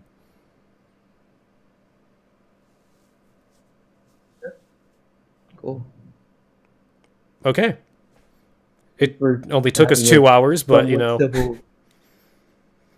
Thanks for having a somewhat civil conversation with me. You're welcome. Absolutely. All right. We can talk about Black Panther next time and why you're wrong in that too. All right. I'm getting the fuck out of here now. Okie dokie. All right. I guess that's it. Mauler, I would shake your hand if I wasn't on the other side of the planet. It was good stuff. Like I said to you in PM, it's just about locking down your opponent, because it's only a matter of time before they'll step on themselves, and that's usually what happens. Yep. And Especially the Suicide Squad thing. It was over as soon as he mentioned he didn't like that film. yeah. I mean, this went a lot better than the conversation yesterday because it was just the three of us, whereas yesterday it was like 15 other people. And it's a little hard to convey all your arguments when there's 15 people talking over each other. But I guess that's the end. And we'll be... And we'll be back in like an hour. Yeah. The Dishonored Wolf podcast starts in another hour. You get 2 streams today. 5 hours of content. There you go. All right. I'm going to end this stream now.